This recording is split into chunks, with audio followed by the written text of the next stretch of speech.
Fala pessoal, sejam muito bem-vindos para mais um episódio do Atlas Podcast. Meu nome é André Marra, eu sou um dos hosts desse projeto este que eu tenho o grande prazer em dividir com meu amigo aqui, Ricardo Alexandre. E no episódio de hoje nós temos um convidado super especial, vamos falar um pouco sobre economia, negócios, economia internacional. Tenho certeza que você vai apreciar muito esse conteúdo. Ricardão, por gentileza, faça as honras do nosso super convidado aí. Olá, é com enorme alegria que nós recebemos hoje o Renato Barroso. Ele é advogado, empresário, sócio da Nipur Finance. Renato, seja muito bem-vindo, é uma alegria tê-lo conosco.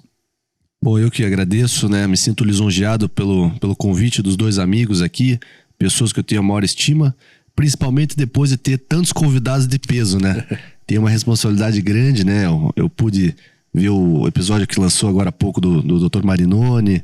Teve também um outro colega que eu conheço que também entrevistou aqui, o Rodrigo, nosso candidato. Enfim, muito feliz em estar aqui. Espero que a gente possa bater um papo bem agradável e que todo mundo que esteja escutando e assistindo possa gostar do que a gente vai falar aqui. Tenho certeza que sim. Renato, nós queríamos começar explorando um pouco, porque te conhecemos hoje, sabemos qual é o teu perfil hoje, você trabalha no mercado financeiro, mas queremos saber como começou, o que te levou a isso, conte um pouco sobre a tua formação e sobre o que te levou a essa área. Olha, quanto tempo nós temos mesmo, né? É bastante coisa. É engraçado, vamos voltar um pouquinho. Minha formação, eu sou advogado, né? Vim de uma família de advogados. Meu pai é formado em jornalismo, temos um grupo de comunicação no Paraná, um dos mais antigos, do meu avô, passou para o meu pai, passou para mim. Então aí a minha parte é empresário, né? Comecei na empresa muito cedo, passando por várias áreas.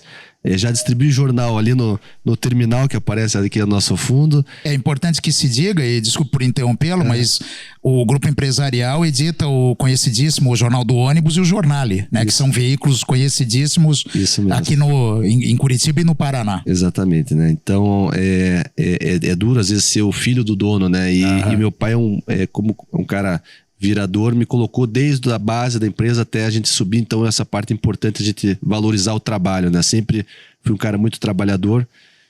Enfim, começando na empresa, passando por várias áreas. Então aprendi um pouquinho de marketing, logística, administração. Então até cheguei à vice-presidência do grupo. Em algum momento, pela minha vontade jovem de querer fazer e o conservadorismo do meu pai, acabamos que nos dividimos aí e eu acabei optando por fazer direito, né? Minha mãe era professora de processo penal, né? Deu aula na Tuiuti, em outras instituições, no Luiz Carlos, e meu pai já era advogado também, além de jornalista. Então eu acabei indo para a parte do escritório, então saí da empresa para a parte do escritório. Cheguei a advogar, principalmente por Curitiba ter se tornado em algum ponto uma referência por causa da carne fraca, a Lava Jato. Então o escritório da minha família é direito penal. Enfim, acabei advogando e em uma dessas causas, a gente defendendo um cliente, nós recorremos ao Supremo por uma questão de um recurso extraordinário e pude ir com uns 26, 27 anos e até o Supremo Tribunal Federal, né, que na época foi uma honra, lembra? Ninguém tão jovem, né, iria. Lógico que graças ao evento de eu estar com meu pai junto, né? Eu lembro que eu fui com um professor meu, Dr. Alexandre Silvério, até que um super advogado, e conversamos com o Toffoli na causa. Enfim, ali era um must do direito. E ali eu não me encontrava totalmente satisfeito. Aí eu vi, poxa, eu como advogado, estou no Supremo Tribunal Federal, não estou satisfeito, talvez seja momento de mudar de área. Não é a área, né? Porque chegando até aqui, ainda assim não me sentindo plenamente feliz com a escolha e realizado. E é engraçado eu falar isso porque no podcast anterior o Dr. Marinoni falou, eu era procurador e não estava satisfeito. Então é duro a gente ter tão jovem a responsabilidade de escolher uma faculdade. Então eu escolhi minha faculdade, digo para vocês, graças a meus pais, mais do que a certeza de fazer, apesar que um curso de direito acho que todo mundo deveria fazer, né? Assim como economia e também a administração, né? Manter o estudo. E enfim, acabei voltando e falei, poxa, o que eu vou fazer agora? A época, com o jornal, era muito envolvido em política, mas acabou não dando certo também e minha irmã estava se mudando para os Estados Unidos. Aí que começa a minha vertente de mercado. Chegando nos Estados Unidos, advogado aqui no Brasil, assim como minha irmã, nós fomos procurar na IOM fazer como que eu poderia fazer uma validação do direito lá, para advogar lá. Mas eu, assim, sempre desgostoso. Falei, poxa, não era o que eu queria, era o sonho dela. Enfim, num evento social, acabei conhecendo na época, vice-presidente mundial do Santander, um brasileiro, Dr. Marco, e batendo papo, e ele falando que adorava o sul do Brasil, ele é de São Paulo, e conhecia a família tal, conhecia tal. Ele falou, poxa, cara, você é muito bem relacionado, você deveria trabalhar com banking. Até então, Marra e Ricardo, a única coisa que eu entendia de banking, até inclusive na própria XP, eu tradeava dólar futuro. Era uma brincadeirinha. Acordava de manhã, tradeava um pouquinho, né? O famoso day trader, né? E ganhava uma graninha antes de eu ir trabalhar. Então eu acordava às 9, dava uma tradadinha até às 10, ali ganhava uma graninha e ia trabalhar. Mas então, somente isso. E é engraçado dizer isso porque, você veja, já tinha feito uma faculdade, participei, tive a oportunidade de ter uma educação de primeira qualidade e de finanças era zero. Esse era meu conceito de finanças, era brincar no day trade. Enfim, conversando com ele, ele me botou essa pulguinha atrás da orelha.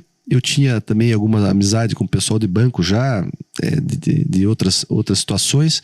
Tive um laço estreito com o pessoal do Safra, tal. Um dos herdeiros lá era meu amigo pessoal. Então, de festa, nada de banco. E eu um dia comentei com ele, falei, olha, o que você acha de eu trabalhar em banking, né? E ele disse assim, cara, acho que não, você nunca trabalhou na Faria Lima, não sabe nada, acho que não tem chance.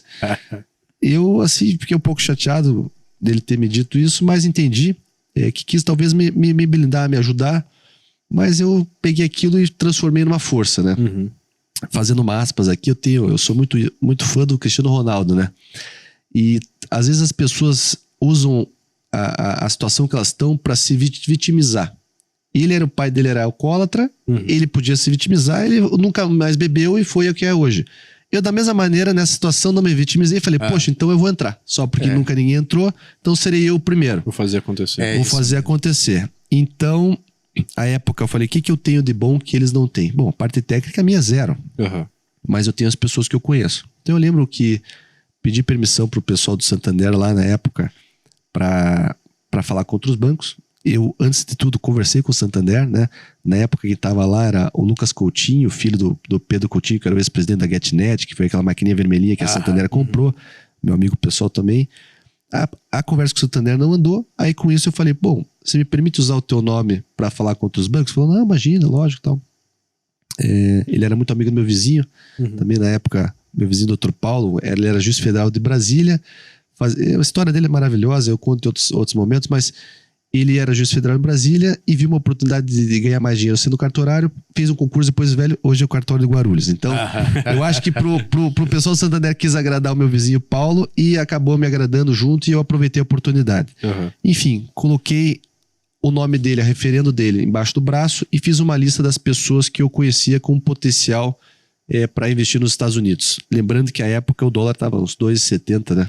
Se eu soubesse, né, antes, né? A gente não tem bola de cristal. Primeira coisa no mercado financeiro ninguém tem bola de cristal, né? Não adianta. Que se alguém te fala isso, já tá errado. Suspeite que desconfie que não é sério. Enfim, dito isso, fiz uma lista de pessoas que eu conhecia, fechei a pasta e comecei a ligar para todos os CEOs dos bancos. Para quem não conhece, em Miami, o centro financeiro fica na Brickell Avenue, né? No Brickell é como se fosse a Faria Lima deles ali. E são vários prédios altos e tal. Então ali só tem escritório de advocacia bom e bancos, né? Então vários bancos, às vezes no mesmo prédio. Então era fácil de fazer as entrevistas de emprego, porque eu saí de um andar para o outro e tal. E eu fiz aquele famosa piadinha do Bill Gates. Sabe como é que é a piada do Bill Gates, Mar? Não sei. A piada do Bill Gates é o seguinte, né? O cara... Peraí. Vai vir coisa boa aí, né? Ele tá até se preparando. Ó, pessoal, vocês têm que rir, viu? A piada do Bill Gates é o seguinte, né? Diz que o cara chega pro Bill Gates e fala assim, Bill Gates, eu queria que meu filho casasse com a tua filha. Ele, mas quem que é teu filho? Fala, meu filho é presidente do Banco Mundial. Ele, poxa, então beleza, teu filho pode casar com a minha filha. Ele chega no presidente do Banco Mundial. Oi, presidente do Banco Mundial, gostaria que meu filho fosse presidente do banco. Não, mas como assim, né? Presidente do banco? Não.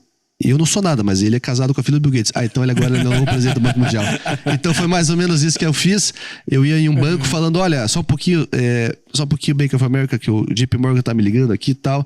E eles se ligaram e falaram, poxa, chegou um momento que 11, 10 bancos dos maiores estavam disputando quem que era esse cara que conhecia o sul do Brasil. E isso você tinha quantos anos mais ou menos, Renato? 28. Por aí. Pense. É coragem, meter a cara nos Estados Unidos. Não é- 28 em Miami, desbravando. É que assim, veja, é uma mistura de coragem. Lógico que você tem que ter coragem na vida, mas se você tiver coragem sem ter uma base, isso torna-se uma coisa, um kamikaze, né? Eu entendi que o americano via o Brasil como Rio e São Paulo. Hoje, realmente, o núcleo financeiro do Brasil está em São Paulo. Mas eu, sendo do Paraná e frequentando Santa Catarina, Rio Grande do Sul, conhecendo pessoas do Mato Grosso do Sul, eu sei que tem muito, né? There's a lot of money in the table em outros lugares. Então, isso que eu vendi para os bancos. Eu falei, olha, você já tem o time do Brasil, do Rio, de São Paulo, os cariocas, malandros, né? Mas tem seu muito mais sotaque coisa no Brasil. e seus Faria Limers, né? Pô, mano, os Faria Limers, né? Que tem seu total prestígio, são pessoas extremamente técnicas. Mas nós temos os piás de Curitiba, temos os catarinenses trabalhadores, principalmente do interior de Santa Catarina, né? Temos os gaúchos e temos os grandes fazendeiros do Mato Grosso. Pô, quem tá pegando esse dinheiro? Se não são eles, alguém vai pegar. Isso que eu vendi para eles. Eu falei, olha, eu chegava nas entrevistas e falava assim, olha, eu não sei nada da parte técnica, mas isso eu posso aprender. Agora, as pessoas que eu conheço no Brasil, aí você vai ter que morrer, nascer de volta, ter 30 anos, como eu tenho, ir lá e conhecer. Não, e o que eu acho interessante é que não é a primeira história de pessoas de sucesso que a gente traz aqui que depois de um tempo ali na casa dos 30 resolveu se reinventar. O próprio Marinoni falou, não, eu vou me lançar na advocacia, porque falou que o serviço público não era para ele. O próprio Homero saiu de um cargo bom no Tribunal de Contas, a Indiara estava na Price, você estava uma vida, de certa forma ali, poderia ter ficado no Brasil e resolveu mudar aquilo que, em tese, hoje a gente leva como um mantra, que eu fiz faculdade, escolhi os 18 anos, eu tenho que ser isso pro resto da minha vida, né? A gente, é uma questão até espiritual e social. O Ricardo deve ser o maior estudioso do que eu, mas essa ideia da idade, eu tenho que casar, eu tenho que ter filhos, eu tenho que estudar, eu tenho que fazer mestrado, isso é muito relativo. Cada um tem a sua maneira de ser. O importante é querer ser feliz. Lógico, eu não vou largar direito para agora você ser astronauta. Não. Tem uma base na coisa que eu tô dizendo. E eu vou te mostrar na minha história que a coragem é a porta de entrada, mas se você se vender o seu Neymar, você tem que jogar igual o Neymar, como Neymar, porque você vai ser cobrado por isso. Então foi isso que eu explanava para as pessoas. Mas tem um ponto, Renato, aí que me chama muito a atenção, que é o seguinte, eu obviamente não conheço o mercado, e aí você que poderia confirmar, mas procuro conhecer um pouco do país que é o Brasil.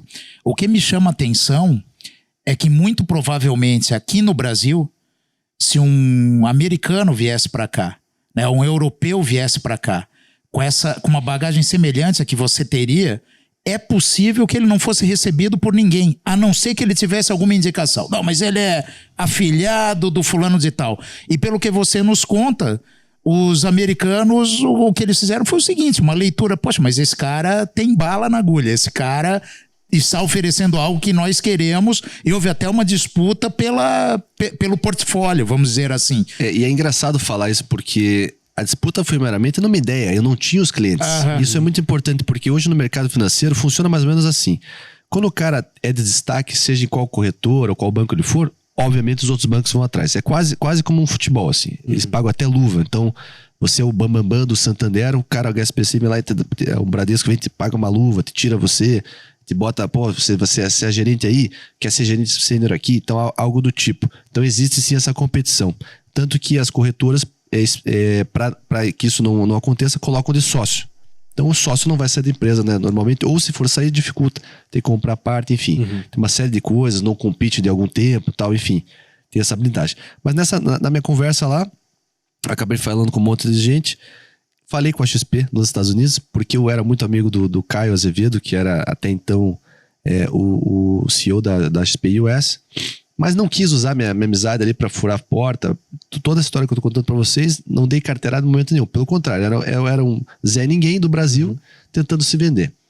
Eu lembro que quando eu fui para a reunião da Merrill Lynch, era o prédio do Bank of America, um prédio maravilhoso ali do lado do Brick City Center, bem bonito. E eu lembro que quem me entrevistou era um porto-riquenho, que era meu chefe, Andrés de Coral. Um cara elegante, assim, como você, assim, um cara, pô, chique, lencinho e tal. E ele falou assim, você botou no teu currículo que você fala italiano? Então só um pouquinho. Chamou o Andrea, que era um banker italiano. Pode falar com ele italiano. Rapaz, eu tinha morado 3 meses na Itália pra pegar minha cidadania. Porra, só fiz festa, falava mais ou menos. Fazia 2 anos que eu não falava. Aí eu, scusa, puoi parlare um pouco. Tá. Enfim, cara, na hora que desenrolou. Deu, cara, beleza. Você falou que fala espanhol, então chama aqui o banker colombiano, fala com ele espanhol aí. Eu, em 2012, tive a oportunidade de morar na Espanha com a minha irmã. Fiquei 6 meses lá, fiz um curso de espanhol de los negócios. Depois me formei em direito. Como eu tava meio perdidão, assim, o que fazer, eu fui fazer um curso de espanhol de los negócios. Então, sei toda a história da Zara, gosto bastante da Europa, gosto da Espanha. A Espanha é maravilhosa. E era meio duro na época, assim, mas todo fim de semana que eu tinha uma graninha, pegava um ônibus e ia conhecer uma cidade da Espanha. Então, eu acabei conhecendo a Espanha inteira. E por isso também a ligação com Santander, que eu fui até o norte da Espanha e conheci a cidade de Santander, onde eu banco hoje. Então é engraçado porque o pessoal chama assim, quando o cara é muito contador de história, de Forrest Gump. Mas se você for ver o filme, o Forrest Gump não era um mentiroso. Não. As histórias se conectavam. Que as histórias eram tão maravilhosas que... E é engraçado como a minha história é assim. Até acredito em algo maior, né? Depender da religião das pessoas, em ter alguém que tá vendo a tua vida de cima. Então, poxa, o cara me fez estudar na Espanha, conhecer Santander, para daí saber, para daí talvez ter esse assunto com o presidente de Santander, o cara se sentir simpático a mim, a pessoa, enfim, tudo isso vai se desenhando. É aquilo que eu acho que, se eu não me engano, é o Steve Jobs, né, que falava que quando você tá vivendo, você não consegue conectar os pontos. Só que quando você olha para trás, você vê que as coisas elas vão fazendo sentido e muitas vezes você chega aonde você chegou exatamente porque você viveu aquela experiência, seja ela boa ou seja ela ruim, né? Não, com certeza. Então, assim, por exemplo, fui entrevistado na XP dos Estados Unidos e na época eu lembro que eu tinha recebido uma proposta da Merrill.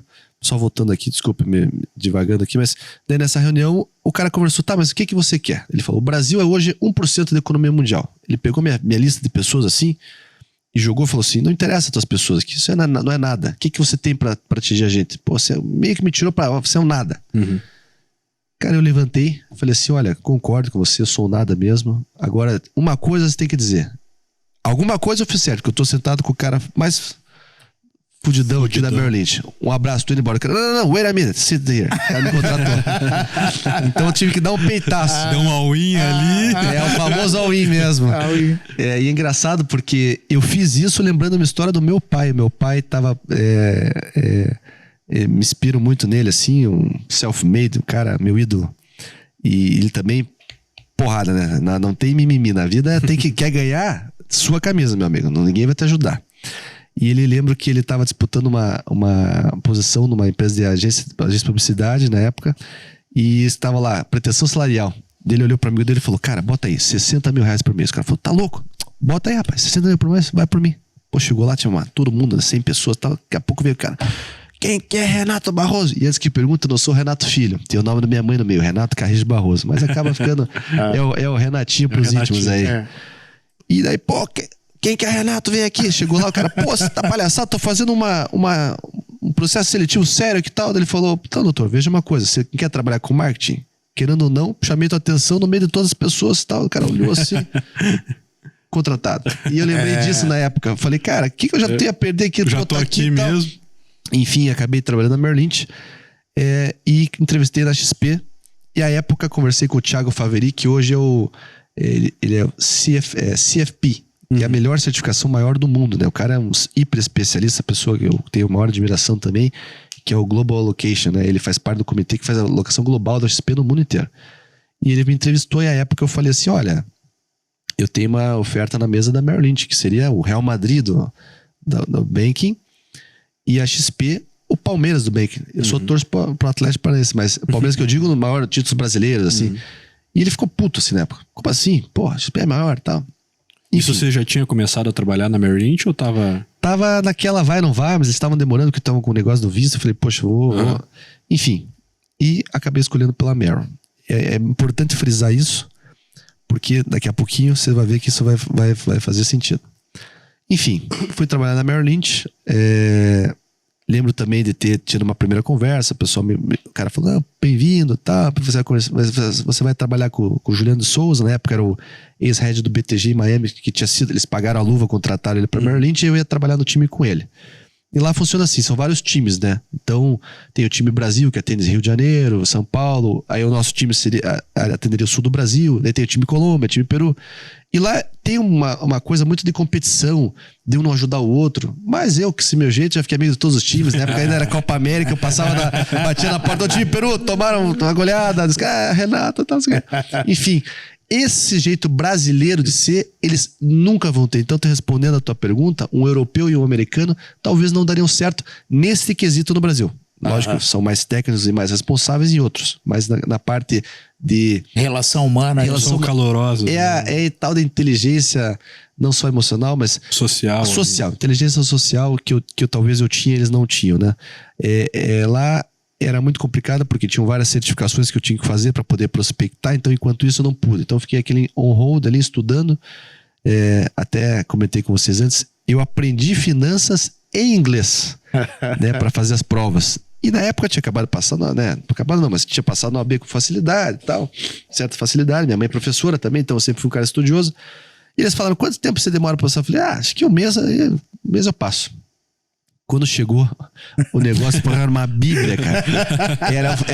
Era o livro do Atlas, assim. Eu falei, meu Deus do céu.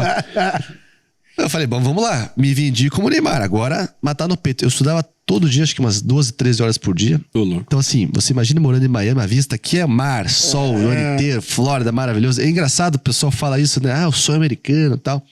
No Brasil, ele trabalha da 9 às 5, faz nada além do que o trabalho dele. Ele vai pra lá, se mata, dele lógico que vai dar certo. Lógico. Se fizer isso aqui também daria certo. Enfim, aí estudei pra caramba lá. Passei nas provas, eu lembro que eu tinha... Mas conte um pouco mais sobre esse exame, como ele é, Renato? Estilo exame de OAB, você... Rapaz, é 25 mil vezes mais difícil que o exame da OAB. Ele é feito no computador, então assim, são várias matérias. Então, ao estilo exame da OAB, você tem lá ética, por exemplo, ética profissional, são 5 questões, tem que acertar 4. Se zerar, já tá fora. Aí tem lá... mercados de ações, aí fundos alternativos, aí seguros, aí compliance, tem uma série de assuntos assim, de blocos. Aí matemática financeira, tal, enfim, equities, tal. Aí você senta lá, são 5 horas a prova, né? Então tem o SI, que é o Securities Industry Exchange, depois tem o Series 7 e o Series 66, que era o que você precisava usar para viajar. Aí tem vários outros para commodities 64, 63 e tal. Aqui no Brasil seria comparável com o exame da Ancor, para você ser agente autônomo de investimentos, e a OCEA, algumas outras. É um pouco diferente. Aqui você faz um exame, um OAB e assessor de investimento. Então faz Ancor e assessor de investimento. Né? Se vincula a CVM. Lá você faz o Series 7, o SI se vincula a FINRA, que é a análoga a CVM aqui. Então, foi bem complicado para fazer esse exame. Você faz lá na hora de passed ou não passed, né? Eu lembro que eu fiz o exame na primeira vez, passei, e quando eu fui fazer pela segunda vez, eu não passei por uma questão. Mas assim, eles não brigavam porque todo mundo tomava 6 meses para fazer esse exame. Então você tava na passei em 3 semanas, fui fazer outro, não passei, já passei. Então em 2 meses eu tinha passado em 2. Então eles estavam extremamente contentes comigo, assim. Pro banco americano, realmente, pensa só no Money Talks, né? Não adianta falar. Quem acha diferente, assista o filme Inside Job, vai ver exatamente como funciona, né, a política. A gente fala tanto do Brasil e é bacana fazer um paralelo com a vida dos Estados Unidos e Brasil. A corrupção, que talvez exista aqui, também existe lá, existe no mundo inteiro. São só outros níveis, assim. Eu acho que lá é um nível, uma camada muito mais alta, né? Enfim, por que eu tô dizendo isso? Porque o esforço que eu tive para passar nessas provas me fez ter... Poxa, se eu passo nessa prova, eu faço qualquer coisa. Então, se eu entro na Merlin, eu faço qualquer coisa. É sempre aquela confiança, né, em si, né, no seu trabalho. Feitas essas provas, tinha a parte mais difícil, que não era passar na prova. A parte mais difícil era prospectar um cliente brasileiro com no mínimo $2,5 milhões para ter a conta na Merrill Lynch. Imagine hoje, faça a conversão em vez de 5. É um belo piso. Né? Oi, doutor Ricardo, tudo bem? Pô, começa aí, bota 12 pau comigo aqui, só para dar uma começadinha. É muito difícil, eu tão novo, né? Sem experiência de mercado, então era realmente um desafio. E desculpa, Renato, te interromper, mas e como que foi, assim, aquela primeira semana no banco, assim, que você tá com a pastinha, você olha e fala, bicho, eu tô aqui no Merrill Lynch, em Miami, como é que eu cheguei aqui, assim? Qual que foi o sentimento? Como é que foi a experiência? Cara, a ficha demorou a cair por 2 motivos. 90% dos brasileiros que estão nos Estados Unidos estão em dificuldade, atrás de visto, então aceitando alguns...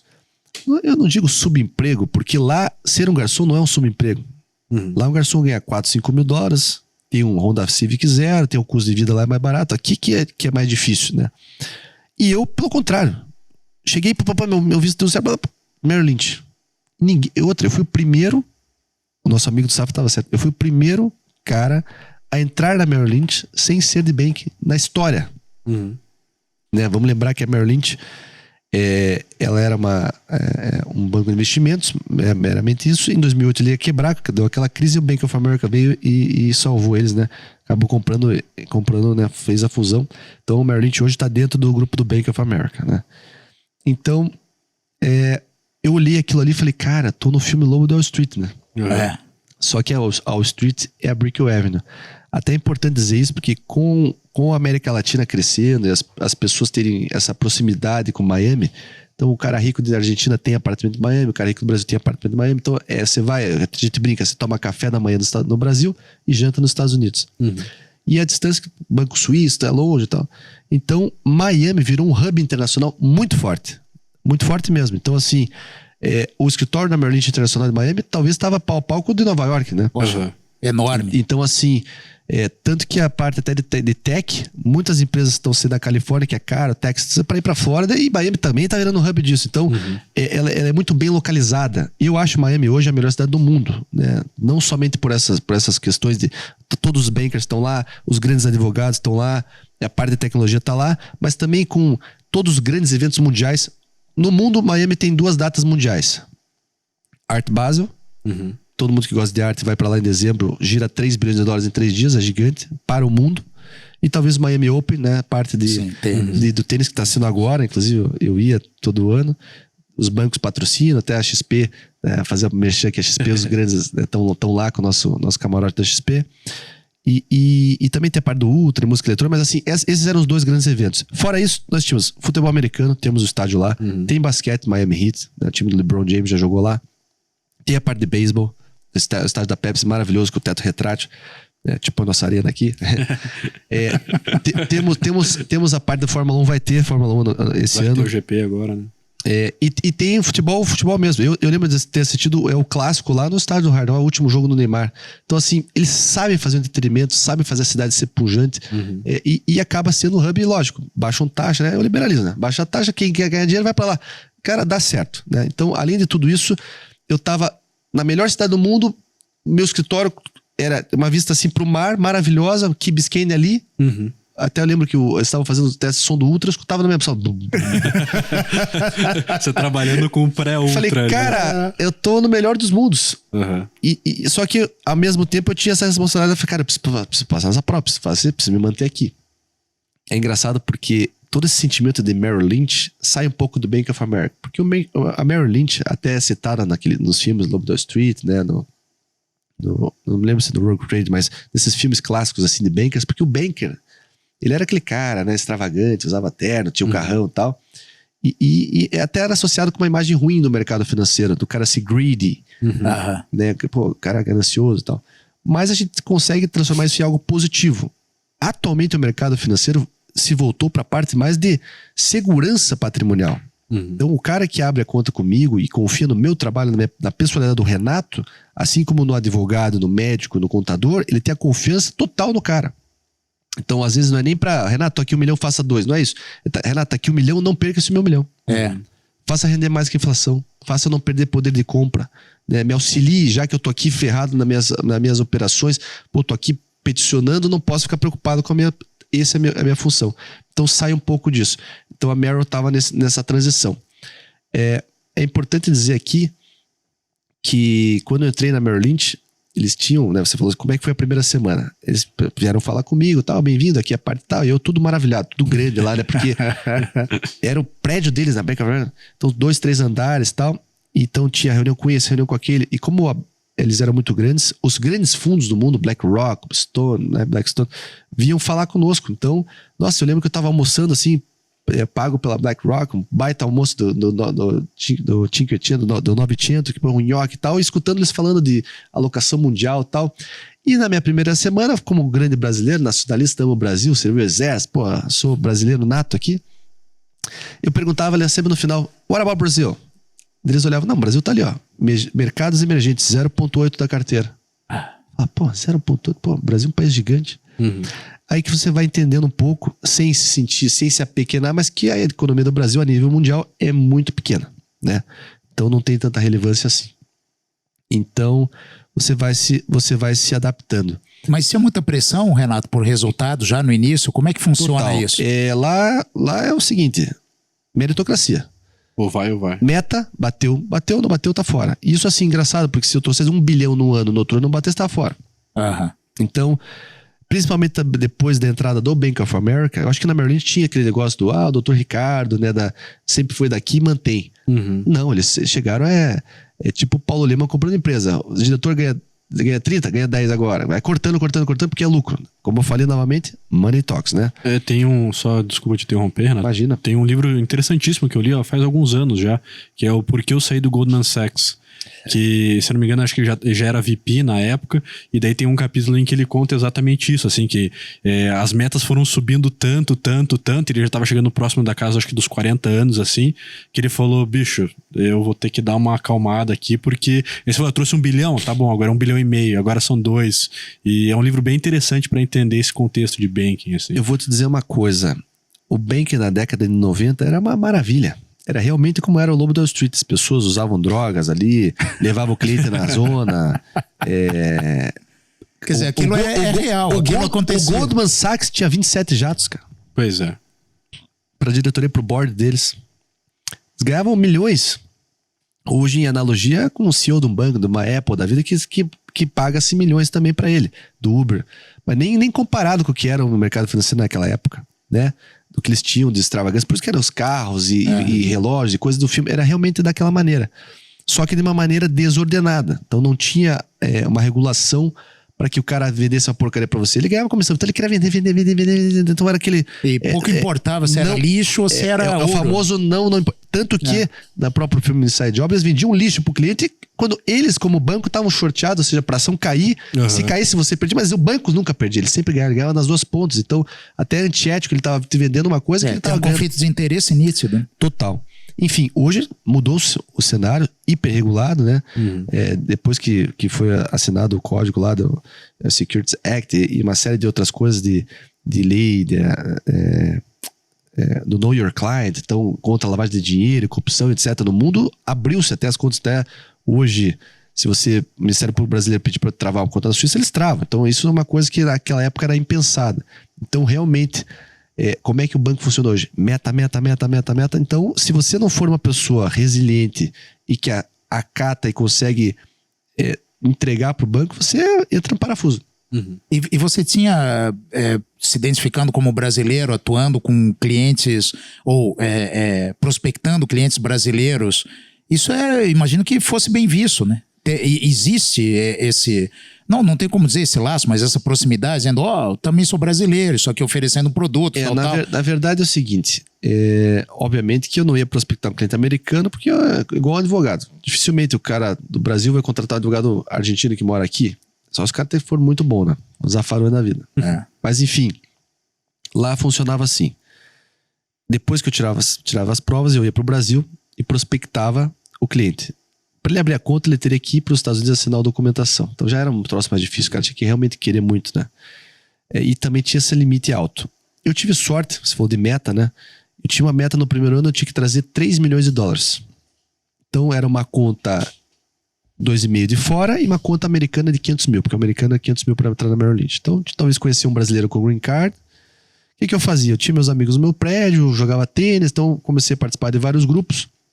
Então tinha algumas pessoas, só que é engraçado porque no começo eu nem comentei com ninguém, porque o famoso, só vou falar depois que dá certo. Então eu tava estudando pras provas, o pessoal viu que tinha dado uma sumida, principalmente meus amigos do Brasil no WhatsApp, onde é que você anda e tal.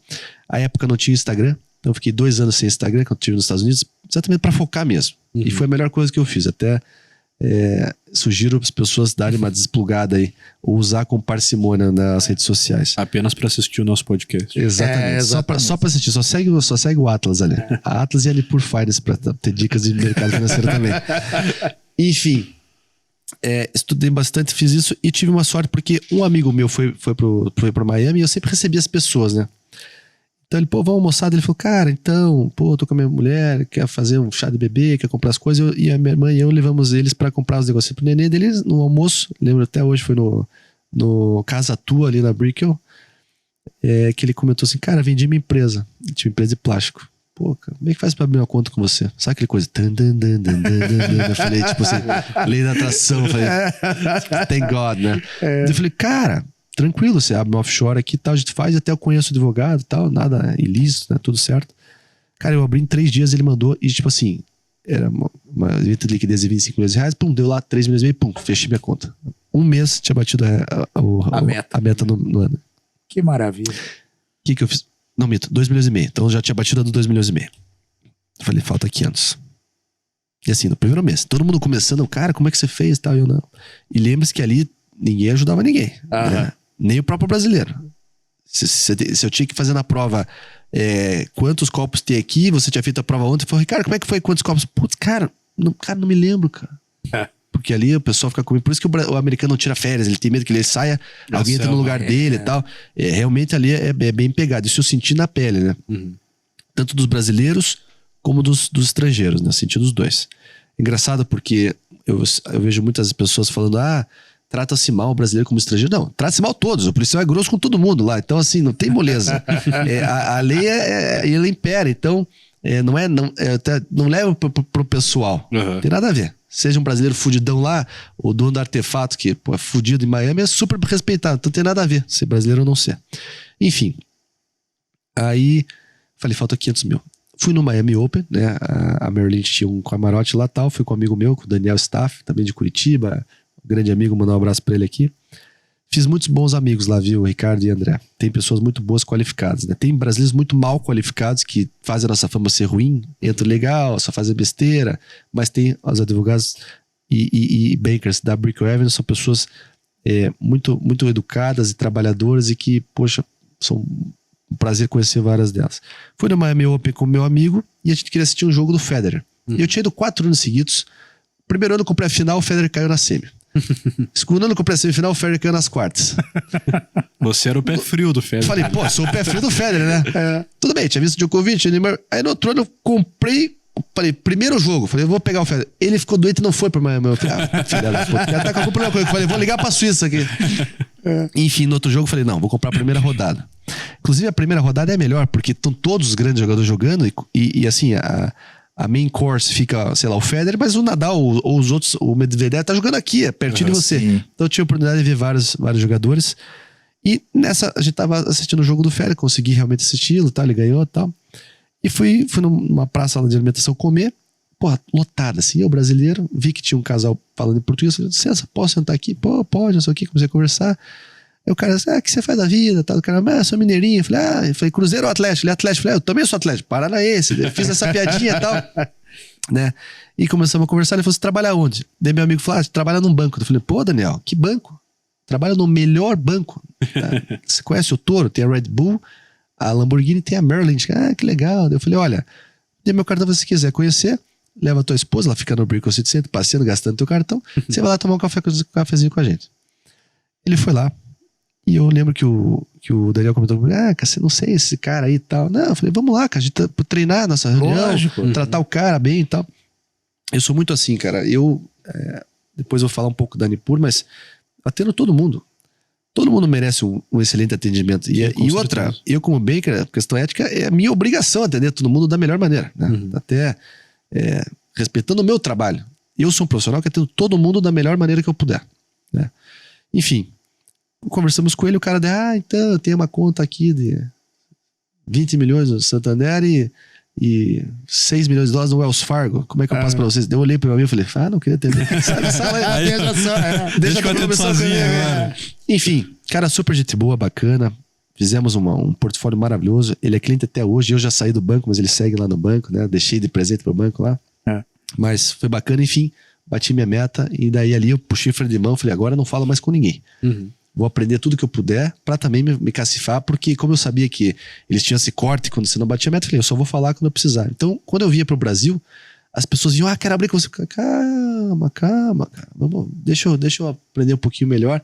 Também tira um pouco o senso de urgência, né? Então isso foi bacana, foi bem interessante pra mim. E chegou um momento que eu tava bem, foi meu aniversário de 30 anos, comemorei, tava lá, minha família foi pra comemorar comigo.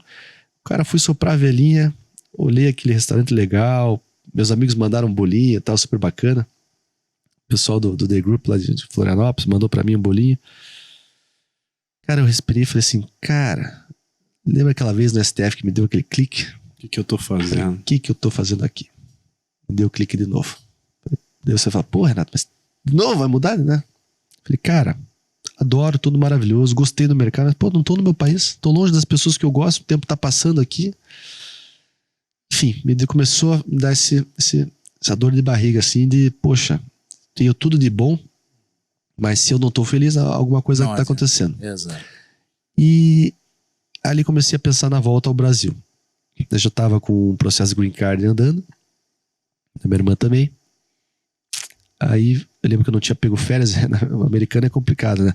Quando eu fui pegar férias, eu louco, né? E aí, como é que vai ser a férias? Férias? Que férias? Você não tá, que férias o quê? Tá no primeiro ano. Eu falei, mas é ano novo? Ele falou, a China é ano novo? Ele perguntou pro cara, a China é ano novo? Não. Então você tem trade pra fazer. Pode ficar. Aí eu lembro, falei, mas dia 1º é feriado. Então eu peguei um voo, fui pra Navegantes, que tem apartamento em Balneário Camboriú, desci, tomei um banho, fui pra festa de novo, champanhe, alegria e tal. No outro dia peguei o voo, fui pra Miami, botei o terno e fui trabalhar. Um bate e volta. Bate e volta. Eu não ia fazer isso, mas meu pai, não, fez questão e tal. Pagou a passagem caríssima, mas valeu a pena pra estar com a família. Mas assim, sem férias, sem mimimi, sem nada, não tem Trabalhar. tempo de trabalhar. E tava vazio, não tava fazendo porcaria, mas perante a empresa eu tinha que estar lá. E estive. Aí no outro ano, eu tive umas fériasinhas e voltei ao Brasil. Aí também falei tão bem do Brasil para um pessoal meu, amigo meu do BS, que eu trouxe o cara vai pra Jurerê e tal. Amor. Então isso também que a gente tem de conectar. E hoje eu tenho um grande carinho por todos ali do mercado. Mas quando eu voltei pra cá, eu comentei com meu pai. Falei, pai, o senhor ficaria chateado de eu desistir do Green Card? Porque ele tinha que pagar o processo, né? O processo é caro. Ele falou, poxa, filho, pensa bem, né? Teu futuro, o Brasil é um país difícil, né? É complicado realmente. O Brasil não é para amadores, né? Eu já tinha visto isso de perto, tanto na política, né? Na empresa, no direito, né? Eu já tinha... É difícil você ter o conhecimento, apesar de tão novo, porque você perde um pouco da fé, porque você sabe como as coisas... funcionam de verdade. Ou não funcionam de verdade, né? Então você tira um pouco da esperança. Então eu falei, cara, pô, pai, vou pensar. Eu pensei, eu liguei para o advogado, falei para ele cancelar. Ele falou, não, me liga daqui uma semana, pensa de novo. Enfim, um pensamento muito meu. Não sei para que se vocês sabem, mas quem tira o Green Card e desiste, você tem uma implicação de talvez ser banido para sempre ou nunca mais conseguir tirar, algo do tipo.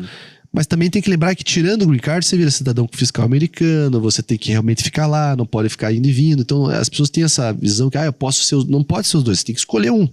Então escolheu o teu Green Card, na hora que você sai pro Brasil, o cara da imigração vai falar, o que você vai fazer lá? Quanto tempo você vai ficar lá? É diferente, muda a pergunta. Então... E você não se sentia atraído talvez pelo lifestyle, assim? Por exemplo, você via provavelmente as pessoas que estavam acima de você, cara, enchendo o bolso de dinheiro ali, como que... É interessante, eu vi várias coisas fora da nossa realidade, pelo menos da minha.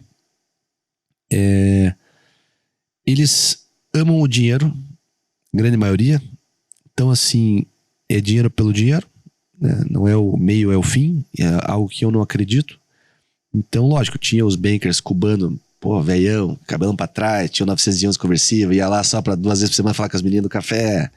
Mas os meus chefes, cara, eles não tinham férias, só trabalhavam. Deu um dia, um cara lá, não vou citar o nome dele aqui, mas era um dos bankers mais bambambam lá da Merrill. A carteira dele era de 2 bilhões, era quase o lucro do Itaú no Brasil no passado, de dólares, né? E ele, pô, um carro bacana e tal, ele falou, vou viajar. Eu falei, pô, finalmente vai tirar. Não, tô indo pra Aspen com o cliente. Eu falei, mas isso não é viagem, pô. Tá trabalhando. É trabalho. Então, assim, tem essas coisas bizarras. Eu vi um deal, eu tive presencialmente num deal de um gurizinho de 26 anos vendendo uma startup por $100 milhões. Aí você pensa, pô, tenho uns 26 anos, vendi por 100 milhões, o que eu vou fazer? Tipo assim, na minha cabeça eu acho que eu ia alugar um jato, chamar meus amigos, ó, arruma a mala aí, vamos pra Suécia, tá? O cara, juro, não durou 5 minutos, ele falou, como é que eu faço pra pedir um loan aqui de 200 milhões que eu tenho outra ideia? Cara, ele não comemorou 2 segundos. Ele não estourou uma champanhe, nada. Ele já, pô, que legal, agora eu vou conseguir um funding pra fazer outra coisa. Isso me surpreendeu.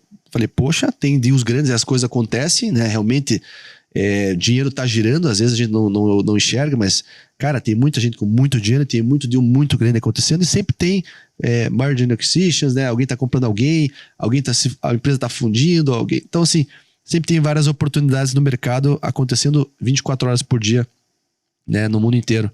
Mas isso falei, cara, uou, né? E isso eu coloquei, qual que é o meu número na cabeça? Porque o número americano é infinito. O cara tem 1 bilhão, quer 2, quer 3, quer 4. Ah, mas outra coisa que eu vi interessante, tinha um cliente que eu conversei lá, ele era dono de uma metalúrgica americana gigantesca, ele tinha um jato, e ele estava injuriado. Por que o senhor está injuriado? Não sei o que ele falou. Because my opponent, né? Meu concorrente comprou o segundo jato dele. Eu falei, eu não me lembro o nome dele agora, digamos, Sr. Richard. Eu falei, mas Sr. Richard, eu só consigo usar um, não, mas eu quero 2. Então, assim, é a competição deles, né? Então é muito complicado isso. Trouxe a parte boa, eu agreguei, a parte ruim eu vi que, cara, beleza, vou ficar aqui, vou ganhar $1 milhão, vou andar de Ferrari, mas daí sem meus amigos não adianta nada. Né? Distância da família, a música, distância do Brasil. Pecado capital, né? Dinheiro na mão é vendaval. Ele te distancia também das pessoas, não adianta o dinheiro pelo dinheiro. Eu quero estar próximo dos meus, né? E o brasileiro tem muito isso. Diferente dos americanos. Eu falava com minha mãe todo dia no FaceTime, eu com meu pai, eu com alguém. E os americanos falavam, cara, por que você liga tanto pra tua família? Que lá é ação de graças, isso aí valeu. E com 18 anos, olha, até logo, já te paguei a faculdade, se vira, cara. Se vire mesmo. E se o pai é bilionário, o pai tá viajando, vai estar esquiando, você não. Você vai estar correndo. Aqui não, aqui é o contrário. O filho entra na empresa, até tem essa parte toda de cultural. E é o dinheiro como meio, né? E não como fim. E não como fim, na maioria dos casos. Não sei, depende. Aqui é muito pessoal, pelo menos pra minha família, sim.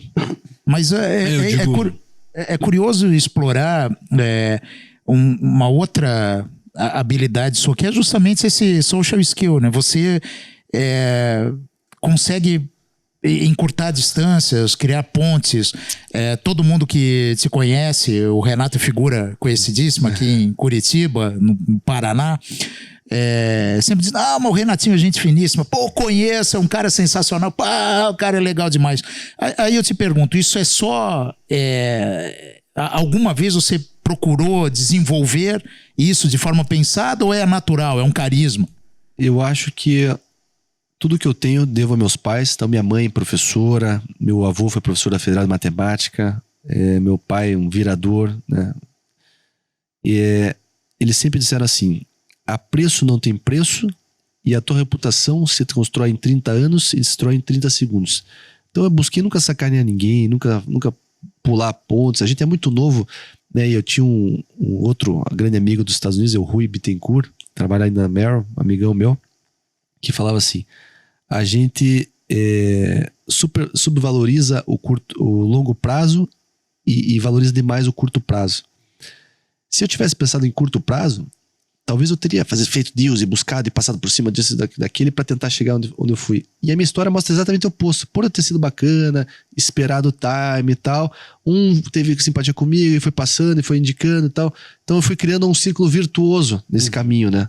Lógico, não vou agradar todo mundo, tem pessoas que não gostam do meu jeito, porque da mesma maneira que você acha que eu sou comunicativo, alguns acham que eu sou expansivo, que eu sou folgado. É minha maneira de ser, tento até às vezes ser mais, se eu pudesse escolher. Admito aqui pra vocês que já tentei em alguns momentos, eu tenho um primo que é muito tímido, assim, o Paulinho, ser como ele, mais quieto, mas eu não consigo me conter, né? Às vezes, meu pai também diz, ele adora ditado, quem fala demais tá bom dia cavalo. Então, às vezes tento ficar quieto, mas, cara, eu nasci assim, tenho opinião, sou uma pessoa que toma partido sim, né? Em alguns momentos a gente não comenta, mas eu tenho minhas convicções pessoais. E tendo essa convicção pessoal, talvez não me encaixei dessa forma no mercado americano. Bom, voltando ao Brasil, falei com meu pai, tomei a decisão, cancelei meu green card e voltei. Minha irmã ainda mora lá, tá há 5 anos lá, me orgulho, Ana Paula, um beijo pra você. Vai fazer law school lá. Que maravilha. Enfim, o que eu trouxe de bom? tinha pessoas que eu conhecia lá e tinha a expertise de ter conhecido o mercado americano. Fazendo um paralelo do mercado americano para o mercado brasileiro, começa pelas pessoas. O americano fala abertamente de dinheiro, porque lá é honroso, é bonito trabalhar. Aqui o bonito é não trabalhar. Como assim, Renato? Não, bonito é você estar terça-feira no clube, postar fotinho, fazer inveja pros outros. Lá não, lá o cara faz isso, o cara é um vagabundo. Então assim, é diferente. Então eu falei, como é que eu vou chegar para um brasileiro? Ô, doutor Ricardo, tudo bem? O senhor tem dinheiro? Quanto o senhor tem? O cara já fala, pô, o que quer saber? Quer me assaltar? Vai me sequestrar? É de imposto de renda? Tá trabalhando na Receita? Tá na Receita agora? Pô, tá trabalhando na Receita? Lá não, lá os caras, quanto você faz por... eu faço, sei lá, 200K a year. Well done, keep doing it, you're the guy, you're the man. Então, como é que você faz pra ter esse carro? You're the guy e tal. Tem esse apoio e essa valorização do trabalho, do né? Sucesso. Do trabalho, do professor, o cara é professor, mas tu não levanta. Então, tem essa coisa do sucesso. Talvez não o sucesso pelo sucesso, como às vezes no Brasil. No Brasil, o cara faz coisas escusas e tá lá. Por isso que a gente vê o Eike Batista tá aqui, daqui a pouco, né? E você não vê isso com o americano. O Del tá lá, ele pode estar, mas ele continua a família Del rico há 150 anos. Então, assim, é diferente um pouco daqui, né? Aqui a gente volta a outro ditado, vou citar vários aqui, adoro ditado, diz assim, o vô ganha, o pai aproveita e o neto perde, né? É mais ou menos isso. Então trouxe pra cá e falei, beleza, voltei pro Brasil. O que eu sei fazer? Advogar, parte criminal e sei banking. Conversei com vários players de banking aqui que queriam essa experiência de fora. Era uma novidade, era como se fosse um jogador, pô, voltou pro Brasil, né? Tá. Não que eu fosse melhor que os daqui, mas tem essa mística. Tem uma experiência incrível. É uma experiência, né? Querendo ou não, acho que o único... E é um diferencial, é preciso dizer. O único ex-Merrill do Brasil, 200 milhões de pessoas, era eu e a minha colega que era Grace, que é trilhardária, família judaica, tá cuidando do family office em São Paulo dela lá. Então, o único que tava no mercado era eu. Então, conversei com vários, conversei com o BTG, conversei com o XP, conversei com o Credi, conversei com vários lugares. E eu falei, bom, São Paulo não vou, porque, pô, se eu voltei por estar com saudade da família, vou ter que ser Curitiba, e na época eu namorava o menino de Florianópolis, ou Floripa. Fiquei nas duas, conversei com vários escritórios aqui, entendi mais a XP, entendi naquele momento que a XP era um lugar para mim, ainda não sabia aonde na XP me alocar. Aí veio o Covid, bum.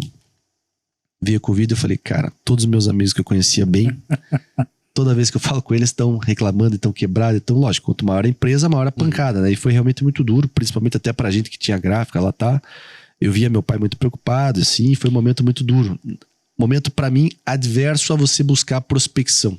Falei, como é que eu vou chegar? Até, doutora Ratara, eu sei que tá todo mundo ferrado, mas então a graninha não tem como. E acabei aceitando o convite e fui trabalhar na Assembleia Legislativa do Paraná, como advogado, né, parte administrativa e licitações, contratos. Porra, nada a ver com o que eu fazia, mas o deputado era amigo da minha família, já tinha trabalhado lá quando eu era jovem, fiz um estágio lá na CCJ, né, Comissão de Constituição e Justiça. E ele falou, Renato, saiu um advogado que eu tinha confiança, eu confio, você é advogado, cara, estuda direito administrativo e você vai ser meu cara de confiança da primeira secretaria lá. Falei, beleza. Fiquei um ano lá. Só que, pô, eu sou avião, eu vou pra cima. E eu lembro que o pessoal lá, não, Renato, ótimo trabalho, só slow down, vai devagarzinho, que o pessoal tá constrangido, o pessoal, pô, constrangido, esses caras estão demorando 3 semanas pra fazer um projeto, eu faço em 2, enfim. Não servia pro serviço público. Passou o ano, né, como eu gosto de compromisso. Apesar de se falar, mudou bastante, jamais deixei ninguém na mão. Prometi ficar um ano, no final do meu ano, eu falei, então, não vou ficar mais, vou buscar outra coisa. Vieram me procurar o pessoal da Nipur. O pessoal da Nipur é um escritório de inteligência financeira da XP. Começou em Joaçaba. Na verdade, começou em Erval do Oeste, uma cidade do lado de Joaçaba. Você passa Oeste Catarinense. Oeste Catarinense. Com 3 pessoas da minha idade. Um casal, que é a Charla e o Marcelo Calef, e o Zig, que eram de banco já, apesar de jovens. Já tinham trabalhado 10 anos em banco, desde os 18, cada um na sua vertente. Abriram uma corretora. Eu lembro que acho que a história, se eu não estiver errado, o Zig abriu em uma cidade, a Shayla e o Calef em outra, a XP viu com a proximidade, juntaram os dois e eram amigos e fizeram hoje o que é a Nipur. E foram crescendo. Hoje são de 500, 600 escritórios da XP, a 8ª maior operação no Brasil. Tem 4 bilhões de gestão. A gente espera, final desse ano, chegar a 6 e e temos grande capacidade de fazer isso. Estamos em 10, 11 cidades, então Videira, Jaraguá, Chapecó, aqui no Paraná é Pato Branco e Curitiba. E eles queriam vir para Curitiba, né, para a capital do Paraná, primeira capital deles. Então eles tinham essa parte muito forte do agro catarinense, queriam alguém. Então eu falei, poxa, Curitiboca, com experiência internacional de banking, pô, juntou. E então eles pegaram o Edson, que é o sócio lá, que era de banco, né, um cabelinho branco e tal, é o nosso líder da regional, e eu, para juntar o jovem com a vontade de fazer. Então a gente, há 8 meses atrás, iniciamos a operação aqui em Curitiba, na Cândido de Abreu, ali na Rua do Miller. Estamos, graças a Deus, indo muito bem. Então eu pude fazer a volta ao mundo e voltar para a XP. A primeira pessoa que eu liguei foi o Caio, o cara da Feliz. Então, Caio, nem pedi para você, mas pô, tô na XP. Ele falou, cara, que legal, quem diria, né? Você podia ter trabalhado conosco, agora você é dono do teu escritório, tal, que legal, poxa, que bacana. E o que eu gostei da Nipur é que ela tem, cada escritório é um DNA. Você vai falar, pô, mas qual que é a diferença da Manchester, da Monte Bravo, ou outro escritório para XP, para Nipur, e qual a diferença do BTG ou do Modal para Nipur? A diferença é o DNA e a forma que cada escritório atua. Cada escritório atua de uma maneira. Uma não é melhor que a outra. Os produtos, até na sua grande maioria, são parecidos ou iguais. É a pessoalidade de quem vai te atender. Então, assim, o doutor André, advogado, talvez seja melhor que o doutor Ricardo, mais expertise ou não, mas é a confiança que você tem na pessoa. Então ali eu vi que eu estava entrando como Renato, né? O Renato da Nipur Finance. Vi na Nipur Finance o que eu via no melhor time da Merrill Lynch. Por isso que é bom fazer essas análises. Só que para eu ser atendido pelo melhor time da Merrill Lynch, tinha que ter 50 milhões de dólares na conta, senão eu não tinha acesso aos produtos deles. Aqui eu tenho com 10, 20 mil reais, com 25 mil reais. Então assim, eu estou trazendo o melhor do mercado financeiro mundial numa plataforma que é a melhor hoje para pessoa, para você fazer investimento, que é a XP, de longe a melhor, né? BTG são agressivos, são bons, bacanas, mas a XP está na frente. E com a expertise da Nipur, que cresceu exponencialmente, com pessoas trabalhadoras, simples, mas não simplórias. Por que eu digo isso? Porque às vezes vem o Faria Limer lá, então eu já tenho o equity e tal, e fala termos. O sujeito não sabe o que é. O meu pai já é mal-humorado, já mandou o cara lá para aquele lugar. E a gente não. Eu sento, desenho, desenhar aqui uma pizza, essa parte dessa fatia de alocação vai ser para isso, essa parte mais apimentadinha, renda variável, teu fluxo vai subir, vai descer. Essa parte aqui, renda fixa, segurança, vai ser também perto de liquidez. Então sempre trazendo prós e contras e como um assessor sendo o mais claro possível. A gente tem um lema lá, se uma criança de 10 anos não entender, tá errado, eu tenho que falar de volta. Então é para ser claro, não é para ser rebuscado. O mercado financeiro não é para ser exciting, né? Não é para ser legal. Se tá sendo legal, tá errado. Lógico que tem a parte de renda variável que vai subir e descer, você vai ter que ter um apetite. Mas, poxa, a grande parte aqui é segurança. E não sou eu que estou falando aqui, Renato, 32 anos, não entende nada. É o Warren Buffett, que é o maior investidor do mundo, ou o Barsi aqui, que é o maior investidor da Bolsa Brasileira, longo prazo. Como é que você ganha? Recorrência do investimento? Então, todo mês, milão. Educação financeira para, poxa, eu ganho 10. O que o brasileiro pensa? Eu ganho 10, eu gasto 10, se sobrar eu invisto. A inteligência financeira faz o quê? Eu gasto 10, eu já separo um, vivo com 9. Pra investir. Esquece esse um. Faz o caixinha 2 do bem para você mesmo. Lá na frente você vai agradecer. Investe isso numa previdência, daí você vai falar, a previdência já foi muito ruim. Hoje tá ótima, a previdência ela espelha o fundo. Lógico que tem algumas questões de direito e técnicas que você não pode arriscar muito, mas espelha, tem rentabilidades ótimas. Depois de 10 anos, você tem uma incidência de imposto de menos de 15%, que é a menor alíquota de todos os assets, né? De todo o teu portfólio. Tem um golaço pro cliente. Então, assim, essa parte de inteligência que a Nipur traz e sempre tá cavucando. Nós temos lá o nosso especialista, o nosso economista-chefe, que é o Dr. Christian Peliza, PhD, doutor, o cara da... o FR... Não é FRJ, é UFRGS, de Porto Alegre, perdão. URGS, famosa URGS. Federal do Rio Grande do Sul. Federal do Rio Grande do Sul, tia. Isso aí, os caras são tribom lá. E, enfim, então assim, tem uma parte muito técnica por trás. Não tem nada de achismo. Para você fazer uma alocação para o cliente X, nós temos um comitê de alocação, onde o Renato prospectou o cara, passei na prova, passei na Ancora, eu poderia fazer, mando para o meu economista, então vem lá, da XP vem os melhores fundos, um funil. Então os melhores fundos são esses aqui. Eu pego esse funil, boto no funil da Nipur. Então, mais um pouquinho. Aí o nosso economista-chefe fala, pô, Renato, como é que é o doutor Ricardo lá, de cliente? Pô, ele gosta de deixar o dinheiro líquido, gosta de botar em bolsa americana, gosta de arriscar um pouquinho em commodity e falou que quer 5% em criptoativos. A gente vê lá qual que tem o melhor fundo e coloca para ele. A minha função é acompanhar e trazer para ele as melhores oportunidades, as melhores taxas. Nada mais que isso, não é milagre. Não é segredo, é isso que a gente faz. E o foda do Brasil, né, que se você precisa de um conselho jurídico, você fala com o advogado. Se você tá doente, você vai no médico. E o dinheiro que ninguém entende porra nenhuma, a gente... Pensa que sabe. Pensa que sabe investir sozinho. Eu sei gerir. Aí você vê a tua fatura do cartão lá. É engraçado porque... Não, à toa um país de super endividados. Exatamente. Eu acho que desculpa, Renato, acho que mais de 70% da população é super endividada. Mas aí eu vou fazer vou contradizer vocês um pouquinho. Os Estados Unidos é um país que, agora na pandemia, mostrou-se que 40% do país não tem $500 disponíveis na sua conta caso uma emergência. Então não é uma coisa só do Brasil. Essa pandemia mostrou-se isso. Então, assim, o que a gente vê muito é, por exemplo, na pessoa física, um médico, cirurgião. Pô, cirurgião é caro, cada cirurgia plástica que o cara faz, tá? O cara tá quebrado. Aí você fala, mas doutor, meu Deus do céu, cada cirurgia é $20 mil. O senhor ganha tanto. Mas eu gasto bem também. Então a falta de inteligência financeira. Ou numa empresa, da empresa tá lá com, poxa, eu tô com 50 milhões parado no caixa, rendendo num banco tradicional 90 do CDI. Poxa, tá perdendo dinheiro. A mesma segurança estaria comigo a 115. Você dá uma diferença no final do ano, 1 milhão, claro. 2 milhões, metade da tua folha. Então, principalmente agora as pessoas têm que entender que existem essas gordurinhas e que hoje, eu quando voltei do Brasil, eu fiquei horrorizado com as taxas de banco no Brasil. Quando eu voltei dos Estados Unidos. Pô, a Bank of America é 2 Brasil, tem 2 trilhões de reais. Não cobra uma taxa que um banco cobra. Por que será que os banqueiros brasileiros são os mais ricos do mundo? Porque eles extorquem, realmente é uma extorsão. Eu vou resumir como é que funciona para você que está em casa, como é que funciona um banco. Meu nome é Renato, tenho R$1.000. Eu chego no Ricardo, oi Ricardo, tudo bem?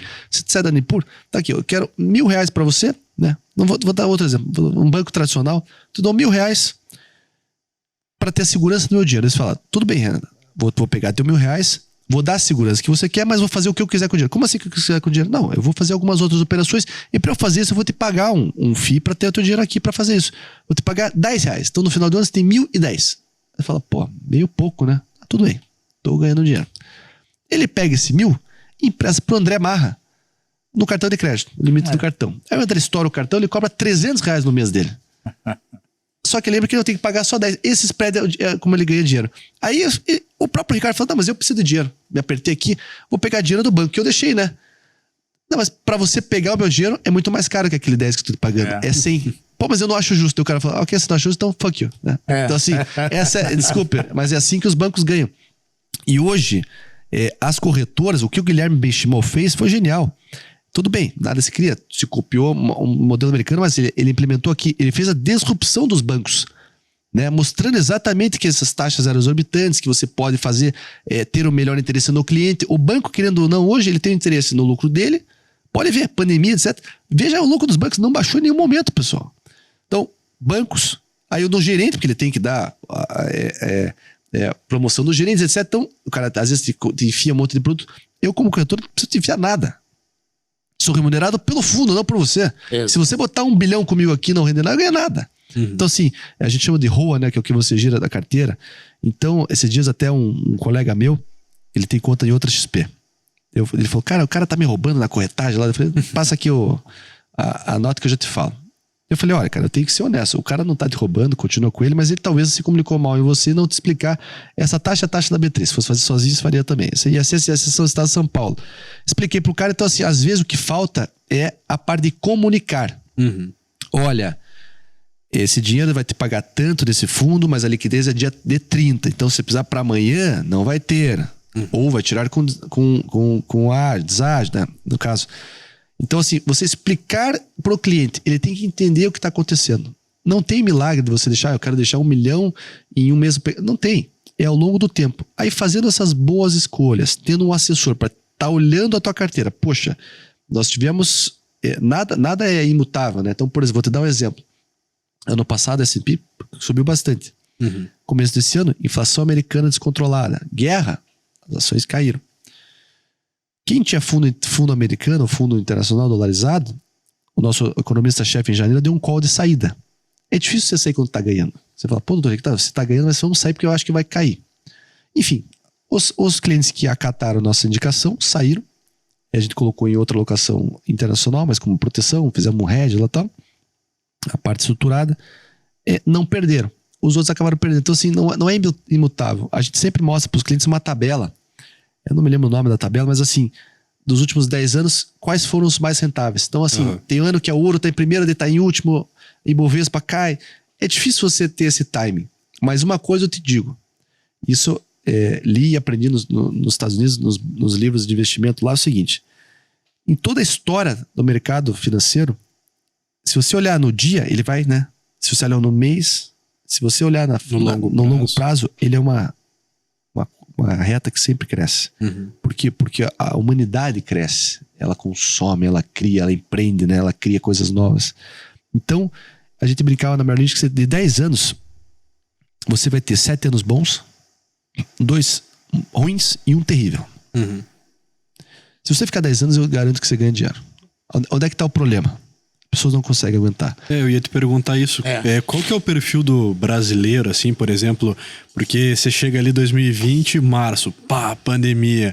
Aí o bicho tá pegando, aí questões políticas, 2022, ano eleitoral. Aí estoura a guerra na Ucrânia, a questão das commodities, o bicho tá pegando no mundo inteiro.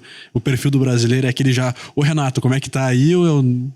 Tem um meme, né, que mostra, né, o Capitão América olha pro Hulk, né? Ele fala assim, como é que vocês fazem pra se dar bem na crise? Daí o Hulk olha, né? Nós estamos sempre em crise.